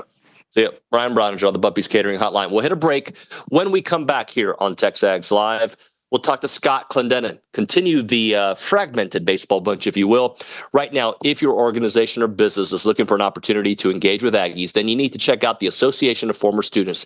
They bring Aggies of all ages together during marquee events held throughout the year. We're talking these awesome ones like Aggie Ring Day, All Aggie Hullabaloo, The Gathering. They all welcome tens of thousands of guests. And there are many sponsorship and vendor opportunities to get your brand in front of those attendees. And they offer a wide variety of both digital and in-person options to promote your brand. These options include title sponsorship naming, on-site presence, activation, and social media posts, and much, much more. There's also advertising opportunities in both the Texas Aggie magazine and the Aggie News newsletter, which are seen by over 230,000 people. So if your business is ready to engage with Aggies, choose a partner with the organization that's been supporting the Aggie Network for over 140 years.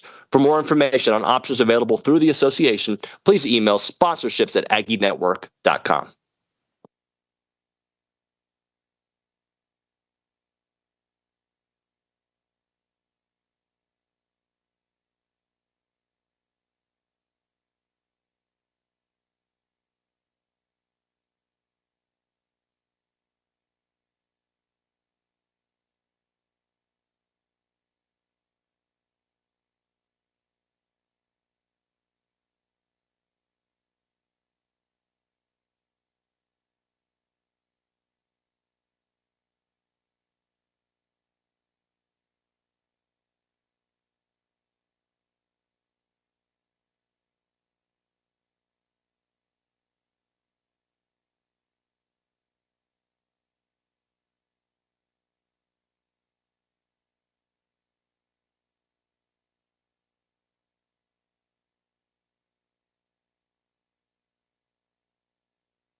We're back here on TexAgs Live, presented by David Gardner's Jewelers, Rollo Insurance Studio. A fragmented baseball bunch because we got people in, 3 different states. We got Scott Clendenin, who's joining us now in Texas, Bronny in Nashville. I'm over here in Colorado.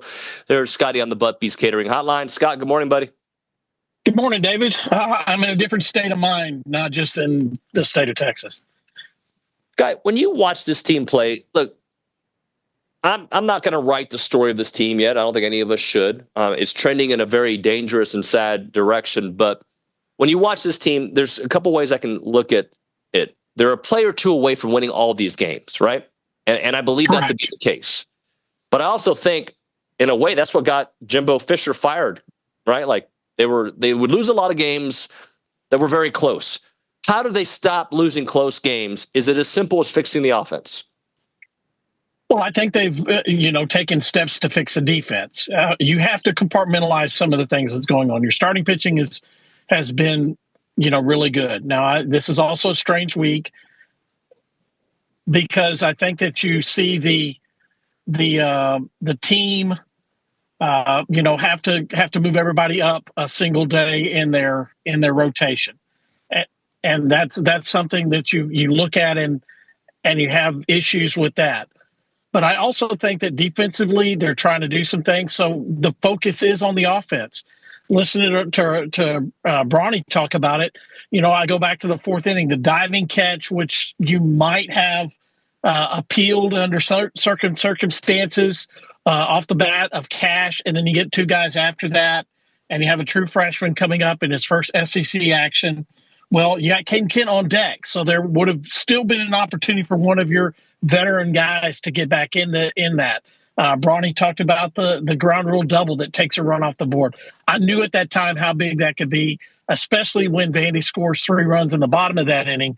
So, you're inches away, and sometimes that's what makes it more frustrating. And I think your point about Jimbo is how many times did we see things that were inches away that didn't go for you? So you have to keep positive. I thought that was really insightful with Bronny talking about being able to hear the dugout and what's going on, the interaction because of the proximity to the press box. It's got to stay positive. Michael Early has to stay himself. I talked with Mark Johnson about this the other day on Tuesday night. You have to be yourself. You can't change yourself in midstream and be somebody different than you've been to the team the whole time and expect things to get better. Your leader has to stay on the right path and keep the team being pulled along, because if he's the one pulling the rope, then other players can help him do that as opposed to pushing, which I think is when you get out of your natural, inclination on how you coach, then you're trying to push a rope, and that's not going to work. Talking to Scott Clendenin here on TexAgs Live, presented by David Gardner's Jewelers, Rollo Insurance Studio. Here's to follow up on that, Scott. I dumbed it down by saying if you fix the offenses, it fix all the woes. And I do think this offense being somewhat average, this team's got a completely different record. But the problem is they're losing in multiple ways, right? They'll have some defensive issues. They'll fix that. They'll have some offensive issues, the bullpen early on. So if you were to concentrate on one area right now to get that fixed, what would that area be? You have got to get production from somebody that you didn't expect that you would need this year besides Terrence Keel. Now, Terrence Keel on the road in his first SEC road series on the road against a Vandy team that scouted him pretty good. I wasn't really surprised that there were some struggles there, that he got a couple strikeouts when we haven't seen him strike out.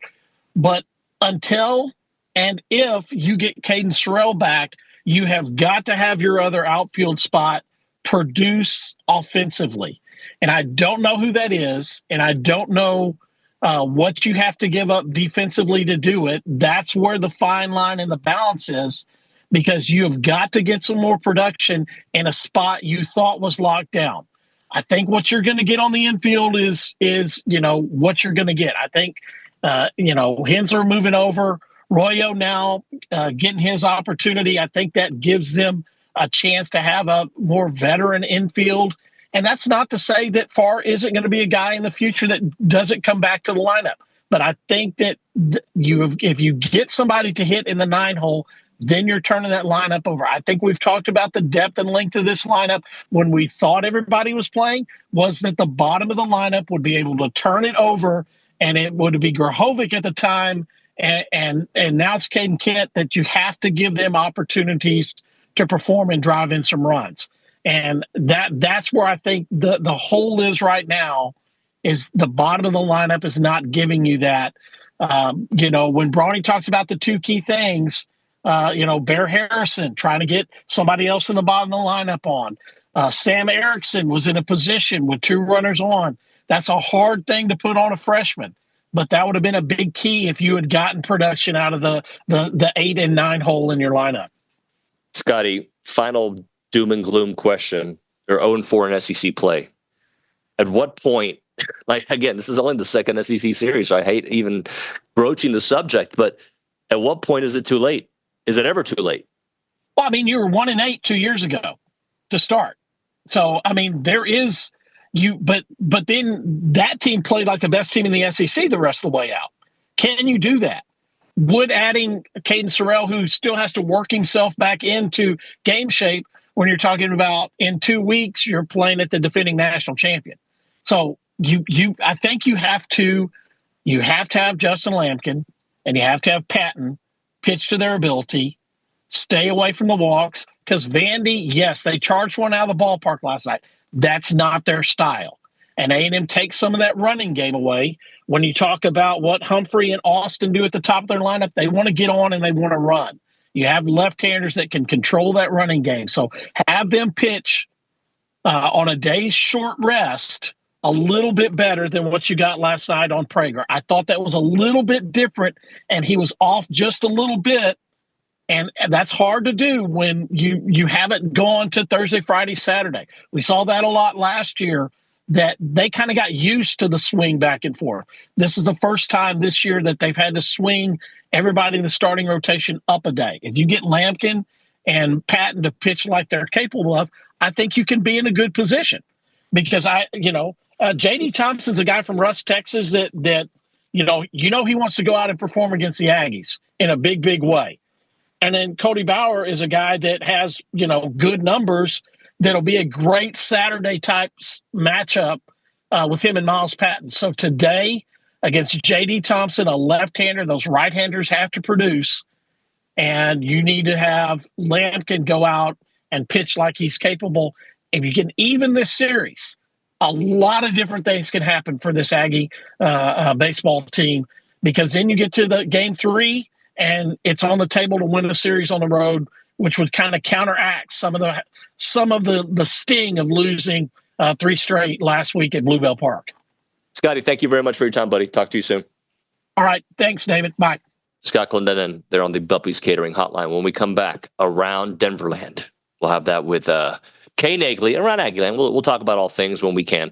Right now, when we can. Of course we can. It's our show. We do what we want to do. And that's why I'm telling you to go to Caldwell Country Chevrolet. They're stocking up on new vehicles all the time. You know that. They constantly are changing the vehicles that they have. If you're looking for a wide selection of vehicles, so I'm talking about trucks, midsize, SUVs, you name it, that's the place to go. It's a short drive to save money without any dealer add-ons, plus free oil changes on every new or pre-owned vehicle that you purchase. Also, they're a business elite dealer, so they can help get vehicles for all of your small business needs or your commercial needs. Reach out to them for what you need, and they will help your business get you the right vehicle that you will need. And remember, it's not a far drive. We're talking 15 minutes, the edge of Bryant to the beginnings of Caldwell. Short conversation away, but you'll see the difference when you step on the lot and do business with the great people at Caldwell Country Chevrolet. Highway 21 in Caldwell. Online, CaldwellCountryChevrolet.com.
Hello, friends. As a reminder, the final segment of the program is brought to you by Double Dave's. That's at 10:50. But right now, caller number 12, 979-693-1150. We're going to hook you up with your choice of a dozen pepperoni rolls or a large one-topping pizza from Double Dave's. They've been around Aggieland since 1984 with your favorite pizza and, of course, those world-famous pepperoni rolls. Reliable in-house delivery, bringing piping hot goodness straight to your door. Just click on doubledaves.com, and your favorites are on their way. TexAgs Live here. Now time for Around Aggieland, presented by Normandy State Bank. Normandy State Bank is rock solid. Banking the website, normandystatebank.com. And with that, we have Kay Naegeli. Good morning. How are you feeling this morning? Are you not tired? I'm tired. No, I'm tired. Like, is the energy just propelling you through the morning? No. I mean, I fake it till I make it. I'm tired, but it's a good tired. Yeah. Because the alternative is we'd be going home. We'd be going home doing the show grumpy. Yeah. Right? Yeah. Right. And when I say lack of sleep, I've got fine sleep, but I'm just it's an emotional tired, right? Yeah. Because I never felt scared in last night's game, but it's like you ride the wave a little bit. Yeah, we're all invested, all of us. The Michigan and UC San Diego crowd showed up, and they were in favor of Yale for sure. Oh, faux show. Run, and then can you say it like that? Faux show. Faux show. There we go. Yeah, that was a really exciting game, and so I'm glad we get to stay a little longer. But let's get into it. Around Denverland. Denverland. We're calling it. The 4-seeded Aggies are moving on in the NCAA tournament after taking down Yale just last night. They will face Michigan in the second round. That is on Saturday, 4:15 tip Central Time. That will be on CBS. And then want to give an update on what we will be doing today. We will speak to A&M and Michigan. They will be on the podium at 3:10 our time. Texas A&M student athletes, 3:30 Buzz Williams, 3:55 Michigan student athletes, and then 4:15 will be Dusty May. Again, that is Mountain Time, so that will be all moved an hour back for Central Time.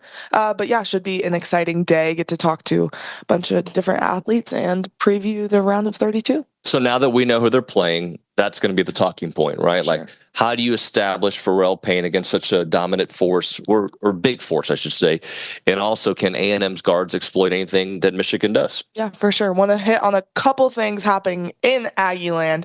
Softball is fresh off a road sweep, and they will return to Davis Diamond this week, or tonight, actually, as the Maroon and White welcome number 24 Alabama. That is A&M's third straight ranked opponent. They just have an absolute gauntlet right now. Doesn't that sound like the SEC basketball? Doesn't that sound like every single time we play SEC competition. That will be at 6 p.m. tonight, so I'm looking forward to see what Trisha Ford's Aggies do. Yeah, me too. What's been your favorite part of the trip so far? Probably just hanging out with the boys, Yeah. Yeah, I feel bad for you because you are around the boys. I'm used to it, though. I mean, we've talked about my father a lot on the show, and he's raised me to be a little tomboy and be around sports my whole life. So this is what I signed up for, and all your little jokes and OB-isms, and I think you like when we go on Ubers and Lyfts because the most funny things happen in. We had. I don't even know if I can talk about that one. Let's just say there was some devilish horns involved in that. Not horns, the kind that we go backwards. Denver has some personality. It does. For sure. We've had a good time. Very good job, Kay. Appreciate you. When we come back on TexAgs Live, Luke Evangelist. We'll talk to Luke. And at 10:35, Tom Schuberth in town. Oh. Texted me. He's like, can I come on the casting couch? I said, you're coming. You're going to get interviewed right here on TexAgs Live. We'll get to that. We'll get your text messages at 979-693-1150. You're listening to TexAgs Live, presented by David Gardner's Jewelers.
This is a great Whitney Houston song.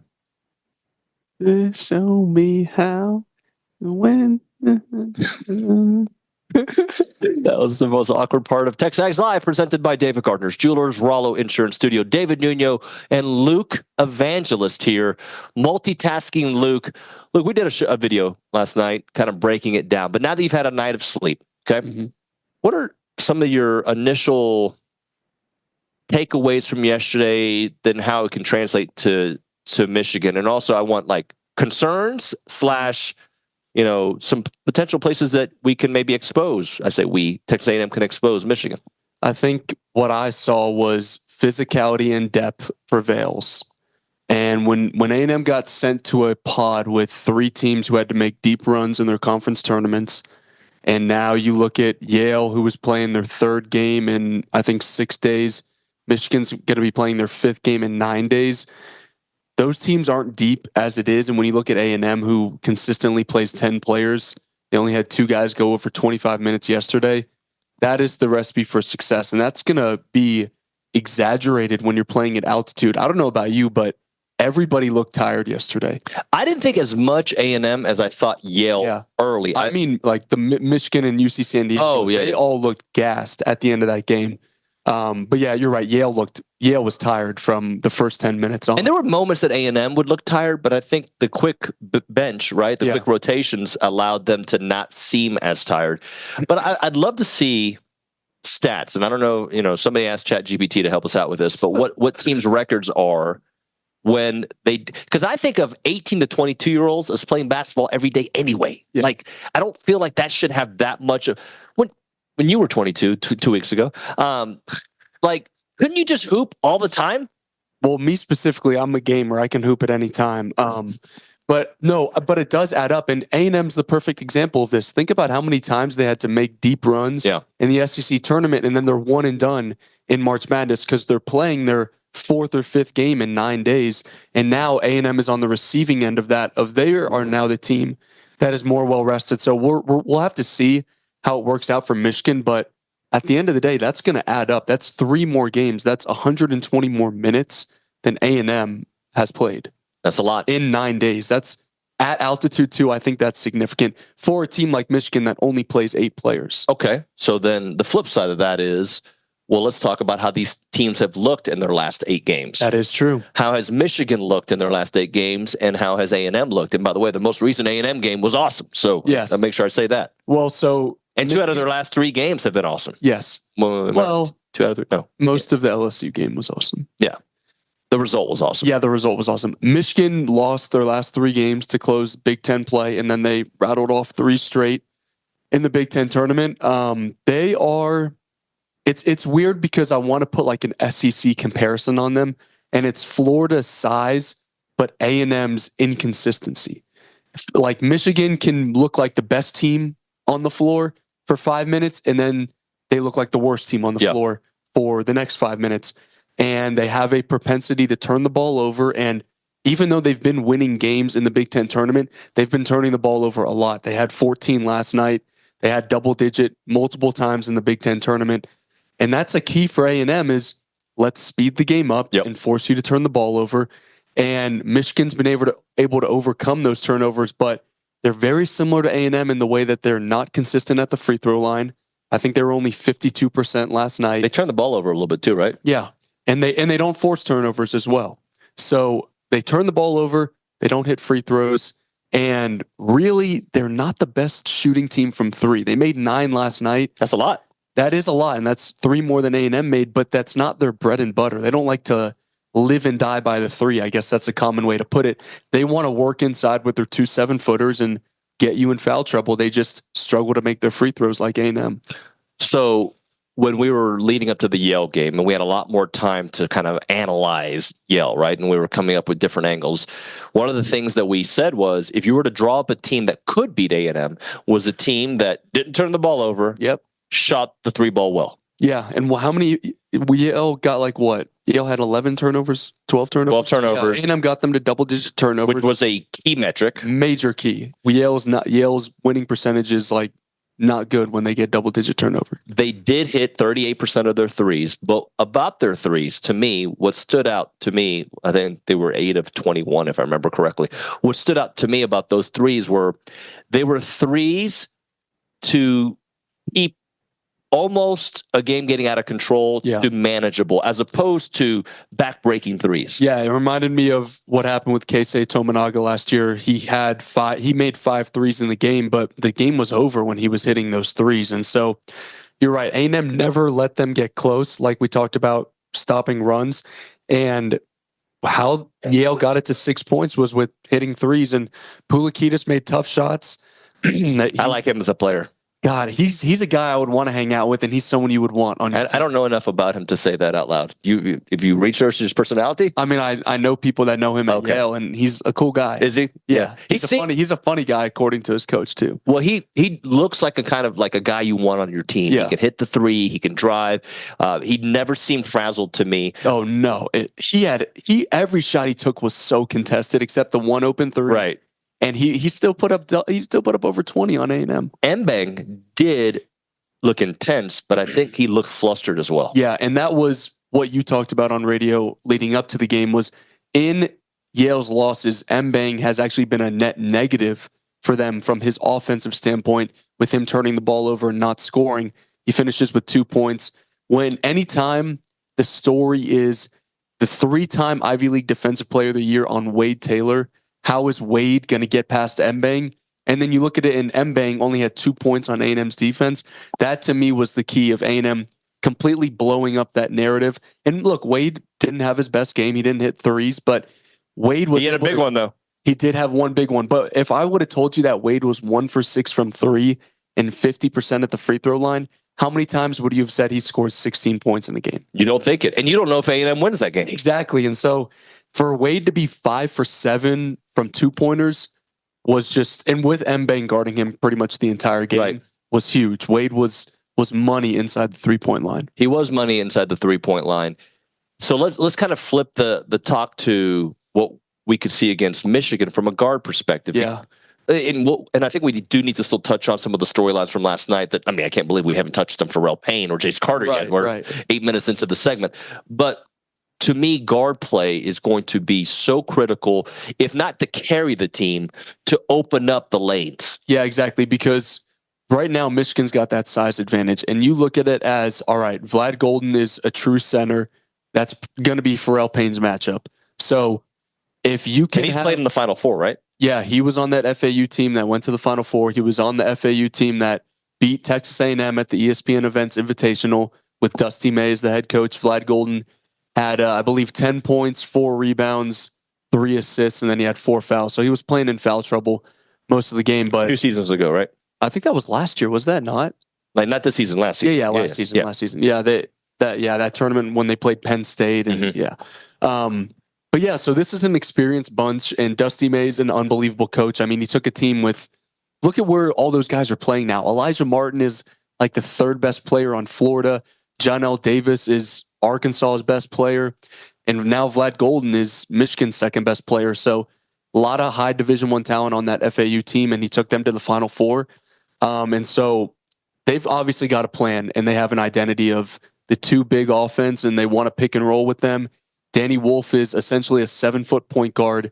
His nickname is the Jewish Joker. And I know you've seen him play. It fits him because the way he's able to pass and open things up for that offense, he can drive, he can step back and shoot it. And that to me says Solomon Washington all day has to limit him. And if not, then Anderson Garcia can have that matchup. But I wouldn't like the idea of Pharrell Payne playing on the perimeter. Although I thought Pharrell Payne looked good when he got switched onto Pugliese a couple times on the perimeter. And if he gets caught on Danny Wolf in the pick and roll and Wolf is trying to shoot over him, I think you have to take that with Pharrell Payne. And so I think defensively, A&M should match up well with them in the front court, but the difference should be the back court, because outside of Trey Donaldson, it's not. And Michigan has solid players, but they don't have the backcourt depth that Texas A&M has. They can't bring a Zurich Phelps off the bench. They don't have a Manny Obaseki, who's a freak athlete. So that smaller guard matchup with Trey Donaldson and Wade Taylor will be fun to watch. And outside of that, I think A&M's got a tremendous advantage in the backcourt. Yeah, when you think about matchups here, and I'm thinking about starting lineups, right? I think sometimes people make too much out of starting lineups because it's who's playing in critical moments of the game. But one of the things that I think it's, and I don't know if I agreed with it going into the game last night, but one of the things about bringing Pharrell Payne and Zurich off the bench is you basically are making a team switch the way they play you completely, because you go from a guard-oriented attack, right? And I know that you can score in the paint with Henry. I'm not saying that, but to now let's go to 90s style basketball, and you try to stop our big man in Pharrell Payne. It's a different look that you can do mid-game, and then you can superpower and putting them together. Yeah.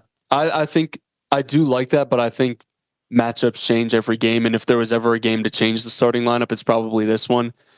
Just because you want to set that tone immediately. Yep. Look at what Michigan did to UC San Diego. They were up 8-0 in the blink of an eye.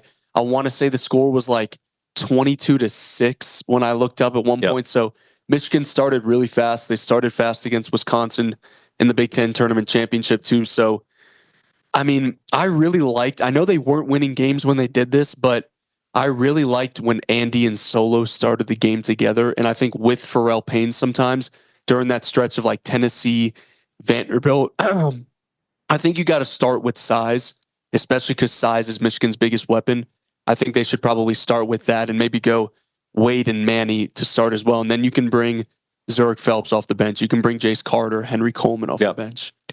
Now, I didn't love that A&M was launching as many threes as they did in the second half. There was a stretch where they went 0 for 9. They were 2 of 14. Thank you, Jace Carter, by the way. Yes. But one of the things that I noticed about yesterday, and tell me if you felt the same way, it didn't feel like throughout the game they were forcing guys who aren't necessarily always offensive to be offensive. So Solo, who I know didn't have the typical minutes he can get, but I don't feel like he forced things offensively. I didn't feel like Manny was very efficient, but it didn't seem like they were forcing bad shots. There was that stretch in the second half, but beyond that, I feel like they played within their offense. Yeah, they did, and that was the key. Ultimately, you didn't want to be undisciplined in your own system. Logan Lee said it best: the team that was more disciplined in their system would win.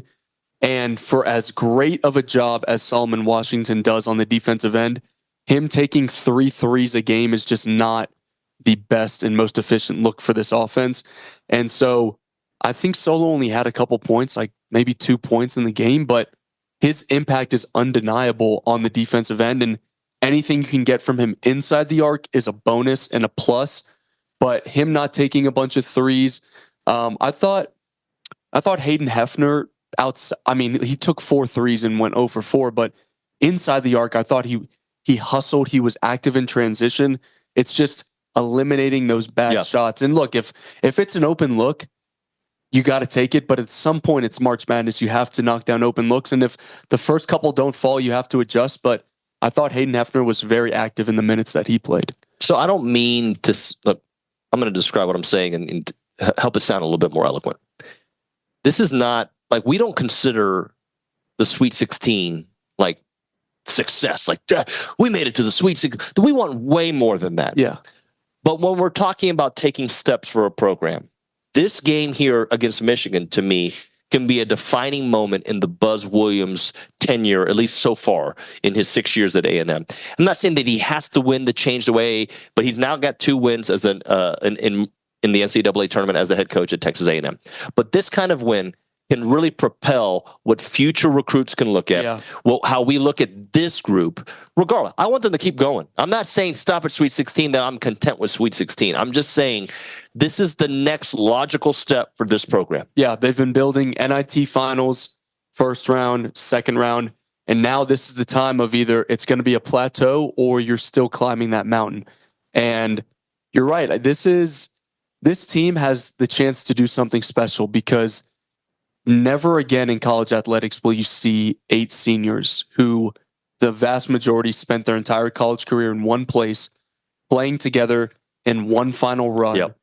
And it's just, I don't want to say the Sweet 16 is the goal, because the goal is to win a national championship, but getting to that second weekend and having that breakthrough would be huge. That would be A&M's 3rd Sweet 16 appearance in 10 years. I know it doesn't feel like that, but reaching the second weekend 3 times in the last decade is a big accomplishment.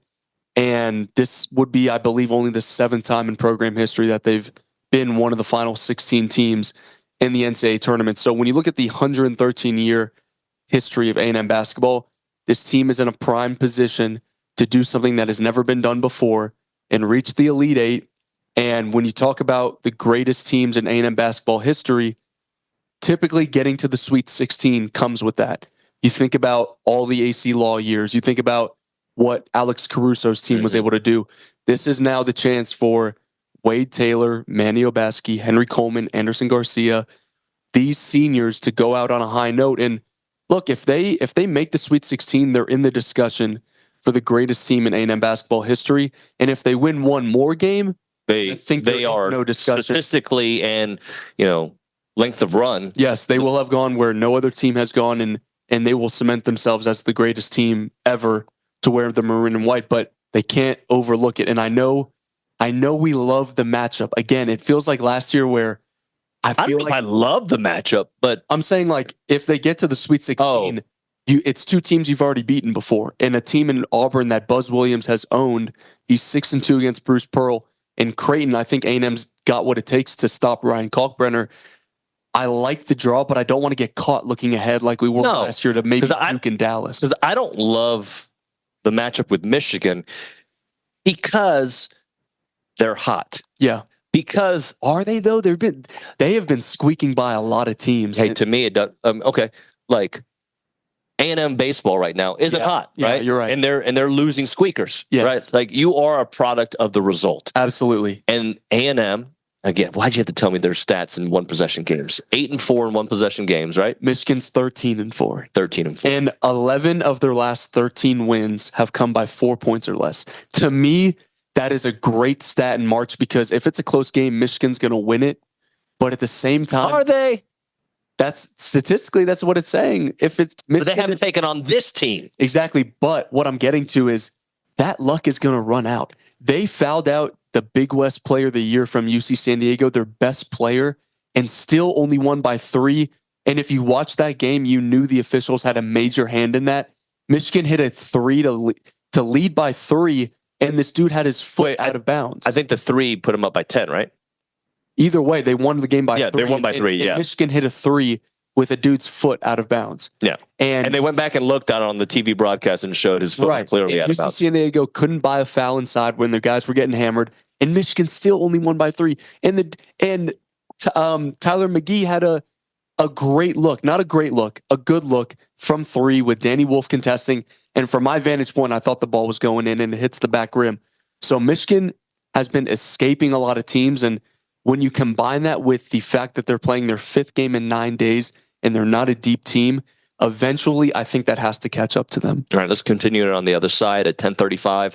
Tom Schuberth will be here on this show, on this couch. I'm not going to make the joke that I made earlier. All right, we'll hit a break here. We will come back with more with Luke Evangelist. Right now, we're keeping water local. If you care about this community, you should certainly consider looking at keepwaterlocal.org and get involved today. We don't think about our water until we need it, but it's truly the lifeblood of our community, our neighborhoods, our schools, our parks, and the very quality of life that we enjoy. As you know, Texas oftentimes faces droughts, rising temperatures. Something concerning is happening with out-of-state interests, and neighborhood communities are trying to take away our most precious resource, and that is water. That's why I'm asking you to consider supporting Keep Water Local, coalition of your neighbors, local business leaders, and community voices united with one purpose. That is to protect our water and our future. And I realize that water isn't just about what comes on our taps. It's also about preserving that Aggie spirit with our farms that have operated for generations, ensuring businesses can thrive for decades to come. So what I want you to do is visit keepwaterlocal.org, click Get Involved today. Together we can ensure our water stays where it belongs, right here in our community, supporting our way of life for generations to come. Keepwaterlocal.org.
Welcome back into TexAgs Live, presented by David Gardner's Jewelers Rollo Insurance Studio. Happy to see all the people contributing, wanting to talk some Aggie basketball and Aggie baseball. The Enchilada on the YouTube page has never commented on our show before. I can look back at the history, and he didn't have the nicest of comments. So talk football. No one likes baseball or basketball. I wasn't going to read it out loud, Luke. Thank you very much. I was just saying he had a, but Enchilada, I didn't block you, but you've been blocked. So sucks for you. But you can still watch and contribute. Wait, we can in your talk, brain. We can talk football. We did talk football. Yeah. We had Gary Kubiak, top of the show. We've talked spring ball. We're going to continue having content on TexAgs.com. So if you want football, this is the place to go. But right now, I don't know if you know this, Enchilada.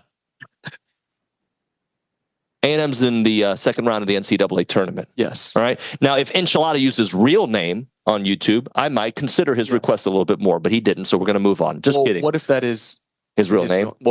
Hold on. His or her real name. We don't know what Enchilada is. Women are not mean on social media like men. Okay. Except on your direct messages. Different. Not my direct messages. Okay. Are women?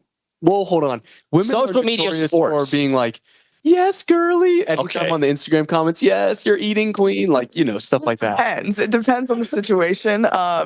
If it's warranted, why not? Just like any other human. Why do we gotta keep differences? You know, her and Callie have a Instagram DM chat where they have people they hate and they're just sending their posts back and forth like, oh, look at what I don't think you wanted you to read that out loud. Tell the people. Hey, you have your haters too. I do have my people I keep tabs on.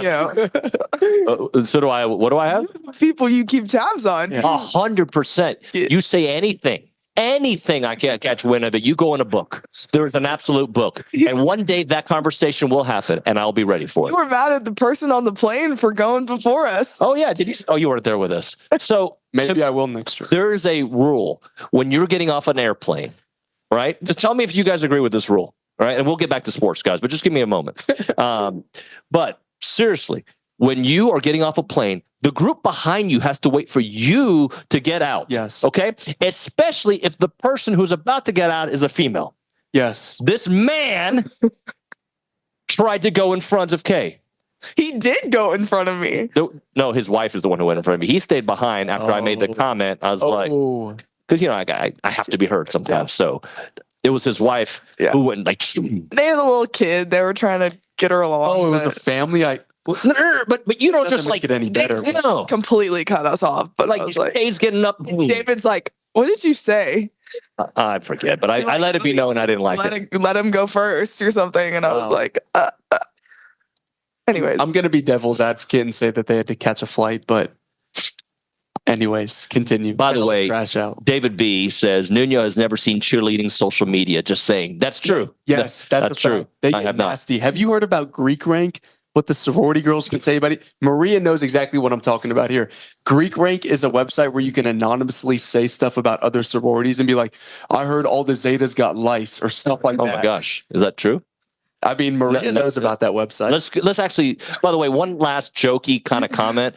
When the housekeeping came in here and she opened the door, and the ring light is on facing us on the couch, it was a bit embarrassing. Right. Never mind. Let's go to the Angry Elephant News and Social Center. Let's Maria Griglione, can you just give us some positive basketball vibes, please?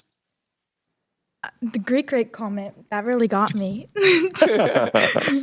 That scared me. I'm not allowed to talk about that. But I wanted to read this text from earlier when Liucci was on the phone, and It's from Jesse in Louisville, Kentucky, and he said, agreed with Liucci, passion for your team is fun and frustration is understandable, but no need to lash out at the players.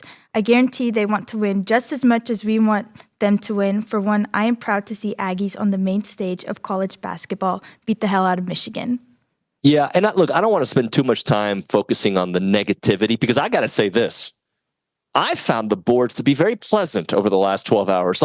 People were saying, yes, sir, good day to you, cheerio, like everybody was very polite. Yeah. Winning will do that. Let's keep the positive vibes on because, look, we're all frustrated and we all get mad during games.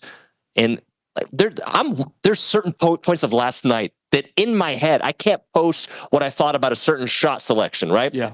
Because it lives forever. So that's why I like the totality of the season. That's why I'm going to evaluate Michael Early throughout his entire run. That's why I'm going to evaluate Mike Elko throughout his run. That's why I evaluated Jimbo as a great start and a horrible finish, right? So you have to listen to the entire story. I'm going to read one more comment before we hit a break because I know Tom Schuberth is going to be here. Speaking about people talking mess, I thought this was funny.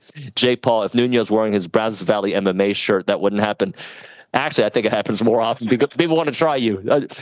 Just don't try Bubble Bush there. All right, we'll hit a break here. When we come back on TexAgs Live, I believe the great Tom Schuberth will be here. He might be outside the door waiting, hearing us talk. So we'll talk to Tom Schuberth here on this couch. Right now, we're talking Heritage Films. That is a company that makes documentary films. I think this would be kind of cool if Heritage Films got together with Luke Evangelist's family and like, hey, we're going to chronicle Luke's first time to cover an NCAA tournament, and we can talk to his pops and we can talk to his mom and just kind of talk about how the origin story of Luke becoming this sports icon started. And we got day one stories right here, right? I think that'd be kind of a cool story. And then we follow up in a few years when he's like, I don't know, the vice president of TexAgs Communications, and like it'll be an awesome story. Do the same exact story for Kay because she's got the other part of the business. She's got the content side, right? So Heritage Films can tell people stories from the very beginning to afterwards, right? Grandfather, uncle, family business, family ranch. YourHeritageFilm.com is the website. YourHeritageFilm.com. 713-893-8341. That is 713-893-8341 is Heritage Films.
We're back here on TexAgs Live, presented by David Gardner Jewelers Rollo Insurance Studio, hour number 3 of the program. Got to apologize to our next guest, Tom Schuberth, who's on the Puppies Catering Hotline. Tom, full disclosure, I'm kind of a weirdo the way I do my time.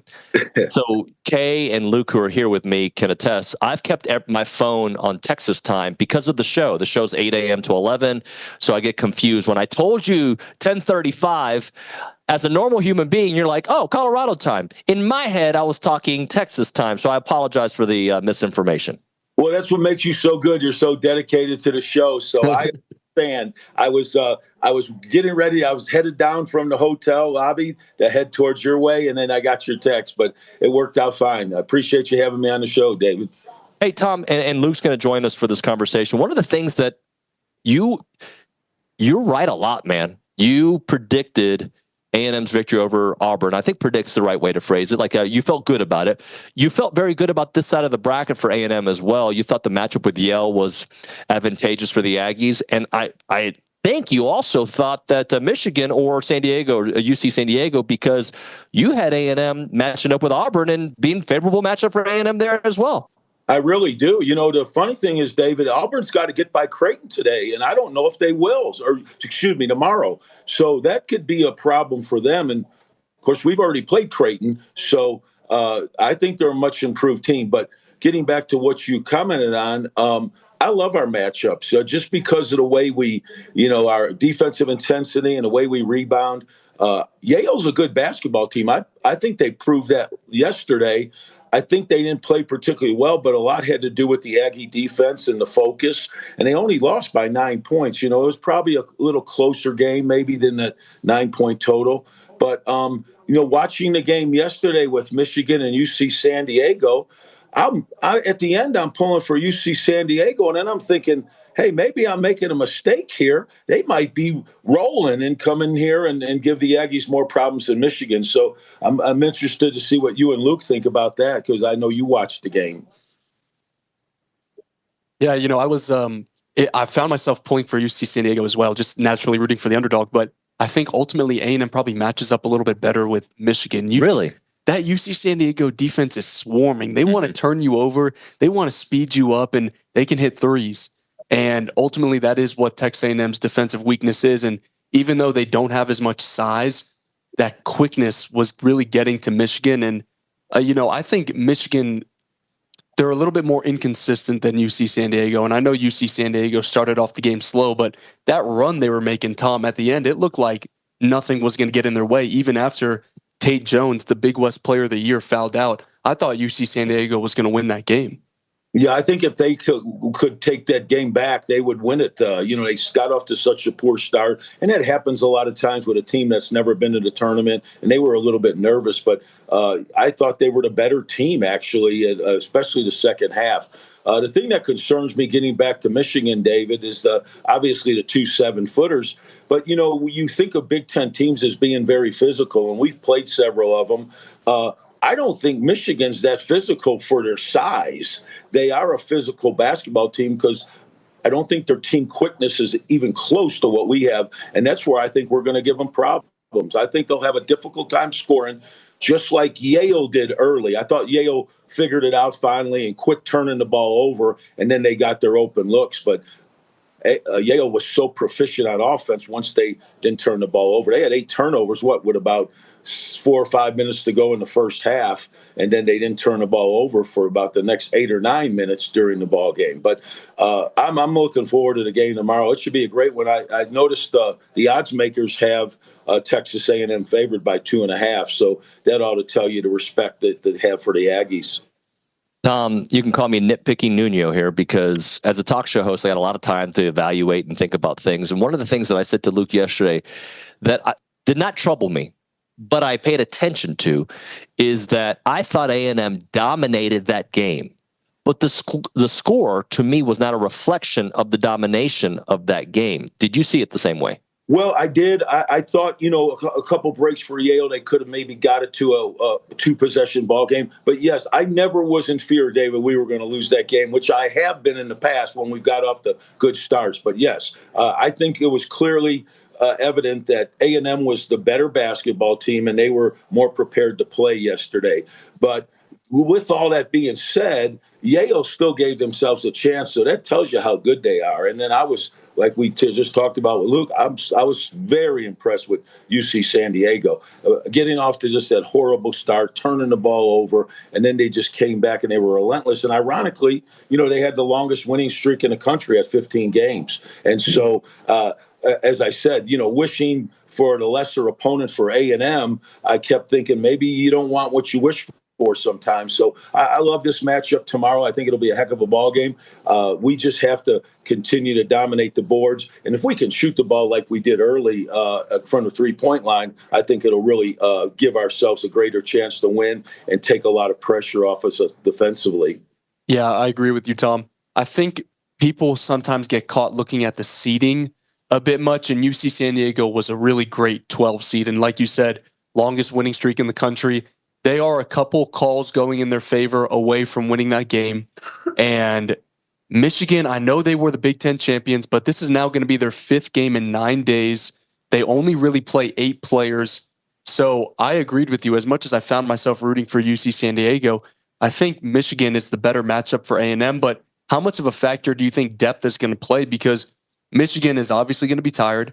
They just had 6 players play over 25 minutes. A&M only had 2. How do you think depth could be a factor for A&M on Saturday? I think the longer the tournament goes, I think that comes into play more. I don't know, Luke. I've never been a guy to make excuses like guys get tired or all, but it is obviously our strength in a tournament and some of the several other teams is that we have 10 deep, and really we could go more than that, but we have 10 players that can contribute every night. And I think that showed yesterday. I thought Manny Obasity was one of the bright spots of the team. He made some timely plays. He didn't turn it over, and he really put pressure on defense. So yes, I think if there's one area that we could wear down Michigan, what I'm fearful of, I didn't think they looked that impressive. Did you, David? They're long and but it wasn't like they were taking advantage of that. Wolf, he's got such a great reputation, and every time I tune in and watch Michigan, the guy never does anything. I hope that's the case tomorrow when I'm actually in the stands watching. But if he has a good game, I'll be a little worried because he is a good ball player, but he hasn't just played particularly well in the last, even in the Big Ten tournament. I didn't think he looked that impressive. What I worry about is not necessarily the production from him, although I do worry about that, is the mismatch, if you will, the ability to draw Solo or Andy away from somebody else that you could use him, because he is such a mismatch for many of our guys.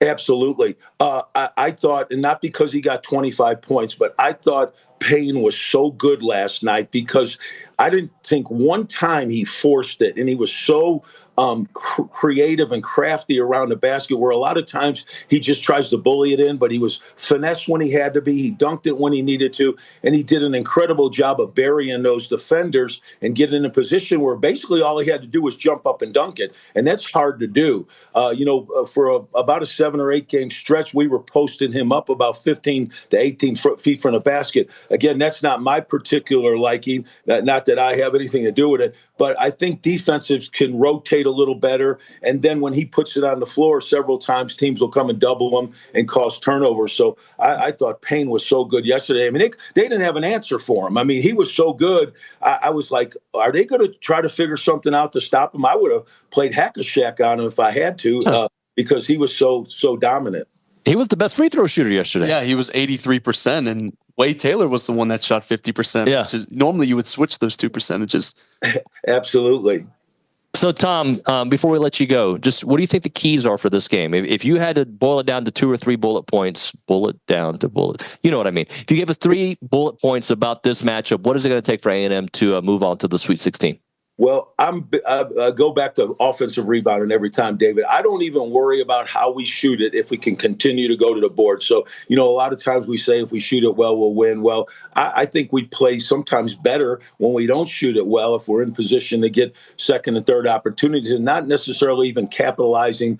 And even if we have an empty possession now and then, it gives us an opportunity to get our defense set, and then it's kind of demoralizing the other team. So obviously offensive rebounding, not turning it over, and then making timely free throws, because it's going to come down to the free throw line. And again, I don't think a 68 to 70% free throw shooting team is going to shoot 80 or 90% in a ball game in the NCAA tournament. I think we need to make the timely ones. Like you mentioned, I thought Payne made the huge free throws when Yale was making a run. He knocked them down on the three-point plays, or when he got a two-shot foul, he knocked both of them down. So making the free throws, not turning it over, and offensive rebounding. All the other things, if we can do well, I think would just give us even that much more of an advantage. But and then I think I read something that Luke posted, and I've listened to you guys, David. I mean, when we get off to a good start, it just seems to make us relax and play so much better, when we're not playing from behind. So I'd love to see us get off to a good start. But the Aggies, even if they don't, they'll find a way to make it a ball game. I think it'll be a 2 or 3 possession game, just based on what we've seen in the tournament and two really good teams battling one another.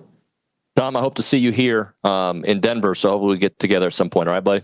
Hopefully so. Thanks, David. Thanks, man. Appreciate you. Next time I'll put CT, MT. All right? Take care, buddy. All right, guys, we'll hit a break here. We'll come back with some final thoughts, as this is the last TexAgs Live from Denver.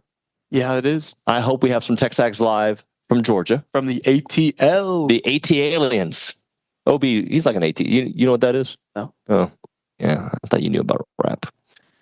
Outcast. Oh, okay. Album number 2. I'm more like new Atlanta rap, like Migos, Future, those kind of guys. They're not that Lil new. Baby.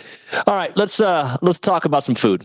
Brazos Valley is our place, and we love Brazos Valley, as you should too. And a part of being a lover of Brazos Valley means you got to get ready for the ultimate culinary showdown, the Pantry to Plate Chef Challenge, benefiting the Brazos Valley Food Bank.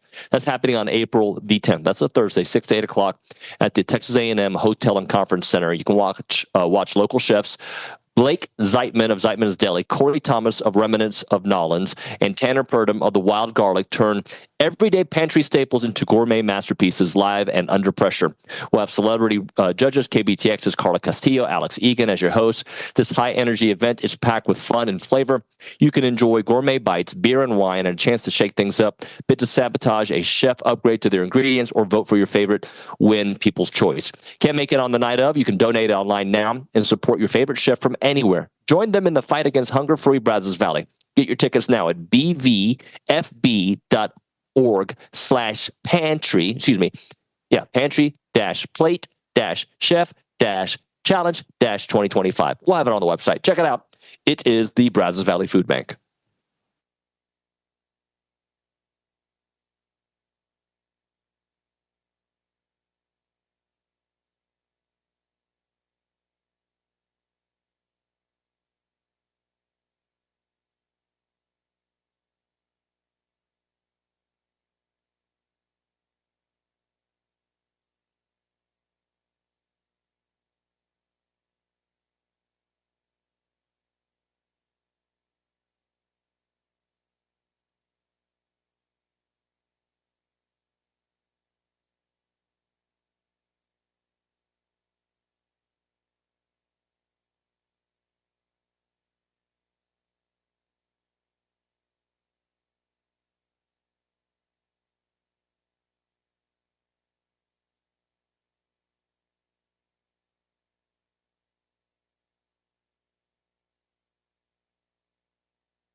Final segment of the program here on TexAgs Live, presented by David Gardner's Jewelers Rollo Insurance Studio. So the show may be ending, but our content does not stop today. Press conference with Buzz Williams, Dusty May as well. Locker room access we believe we'll have. So we'll have some player thoughts, and we'll have a video getting to know Michigan from an insider's perspective. So we got a lot of stuff to do. Luke, before we close out, I want to ask you this. So Billy tweeted this last night. The Aggies versus the Big Ten this season. Ohio State a win. Oregon a loss, a game that should have been a win, by the way. Rutgers a win. Purdue a win. And A&M also took down Nebraska in last year's tourney. How much does that play a role? I know it doesn't play a role because of different teams, different situations, but the league's dominance, that we saw SEC versus everybody at the start of the year, especially the ACC, how much of that plays potentially a role tomorrow? Yeah, I know it was early in the year, and I know Michigan was 0-2 against the SEC. They lost by 2 to Arkansas and 1 to Oklahoma. And again, these were all in non-conference, but I think A&M, you have to like how they match up with Big Ten teams because they pride themselves on physicality and speed. And look, I didn't want to say it, but Tom said it, so I might as well repeat it. Michigan has size, but they are not a physical team. Vlad Golden, I promise you, he does not want to be in there with Pharrell Payne. So Pharrell can get his, you think? It's just going to be a crowded lane, right? Yeah, he's an elite shot blocker, but if Pharrell Payne is going at him for 40 minutes, or he's not going to 22 minutes, 20 whatever minutes, Vlad Golden is not going to want that contact every single time. And they've got size. They don't have the speed and quickness. Trey Donaldson was at Auburn and was a phenomenal player off the bench for them. But A&M, again, should have the quickness advantage, should have the athleticism advantage, and they're not going to have the size advantage. And I know size is massive in college basketball, but A&M, there are ways for speed and quickness to exploit size. This is a drastic example, but how did FDU beat Purdue when Zach Edey was on that team and FDU didn't have anyone over 6'6"? Now that is not Texas A&M to Michigan, right? But it's an example of UC San Diego's guards were attacking downhill and getting to the rim and finishing at the rim, because when it's late in the game and Vlad Golden or Danny Wolf are in foul trouble, they're not going to contest every single shot because Wade Taylor is phenomenal. Excuse me. Why did I just botch that word? Phenomenal. I like phenomenal better. Yeah, the phenomenal snowman. Wade Taylor is great at baiting players into contact to draw fouls and then getting to the free throw line. So if A&M's able to get those bigs in foul trouble early, that's going to change their defensive identity. And they're already not a team that's going to contest every single shot inside and out-muscle you on every single rebound. So A&M can have that advantage if the whistle is even, or you just got to hope the whistle's not in Michigan's favor like it was late last night, because they were able to get away with a lot and keep their players in keep their players out of foul trouble while UC San Diego's best player was in foul trouble and didn't get to play the last 5 minutes. We got about a minute left. So yesterday, did A&M, because what A&M likes to do is take something out. Do you think what they tried to take out was Mbang? Pugliese had a really nice game, but he definitely in the beginning was struggling. Yeah, I think their game plan was they can try and limit 2 players, but the focus was absolutely on Mbang and Pugliese, and that's why Townsend got his a little bit in the second half. And when Yale's offense was rolling, it was Townsend finishing at the rim. And look, Michigan is a completely different team from Yale, but you have to know that you have to believe that the game plan is going to start with the 7-footers and how to attack them on both ends of the floor, because you can't overhelp and let Michigan get wide open threes. They're not going to knock them down like an Auburn or a Tennessee, but if Michigan gets hot from 3, A&M's going to be chasing all game. Oh, what did they do to Broom? They limited his actions, right? So maybe that's the bar. They've got experience against great bigs like Nate Biddle from Oregon and Kalkbrenner from Creighton.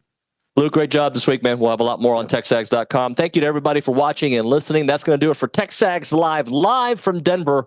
We'll see you on TexAgs.com. And, of course, Louis coming up next.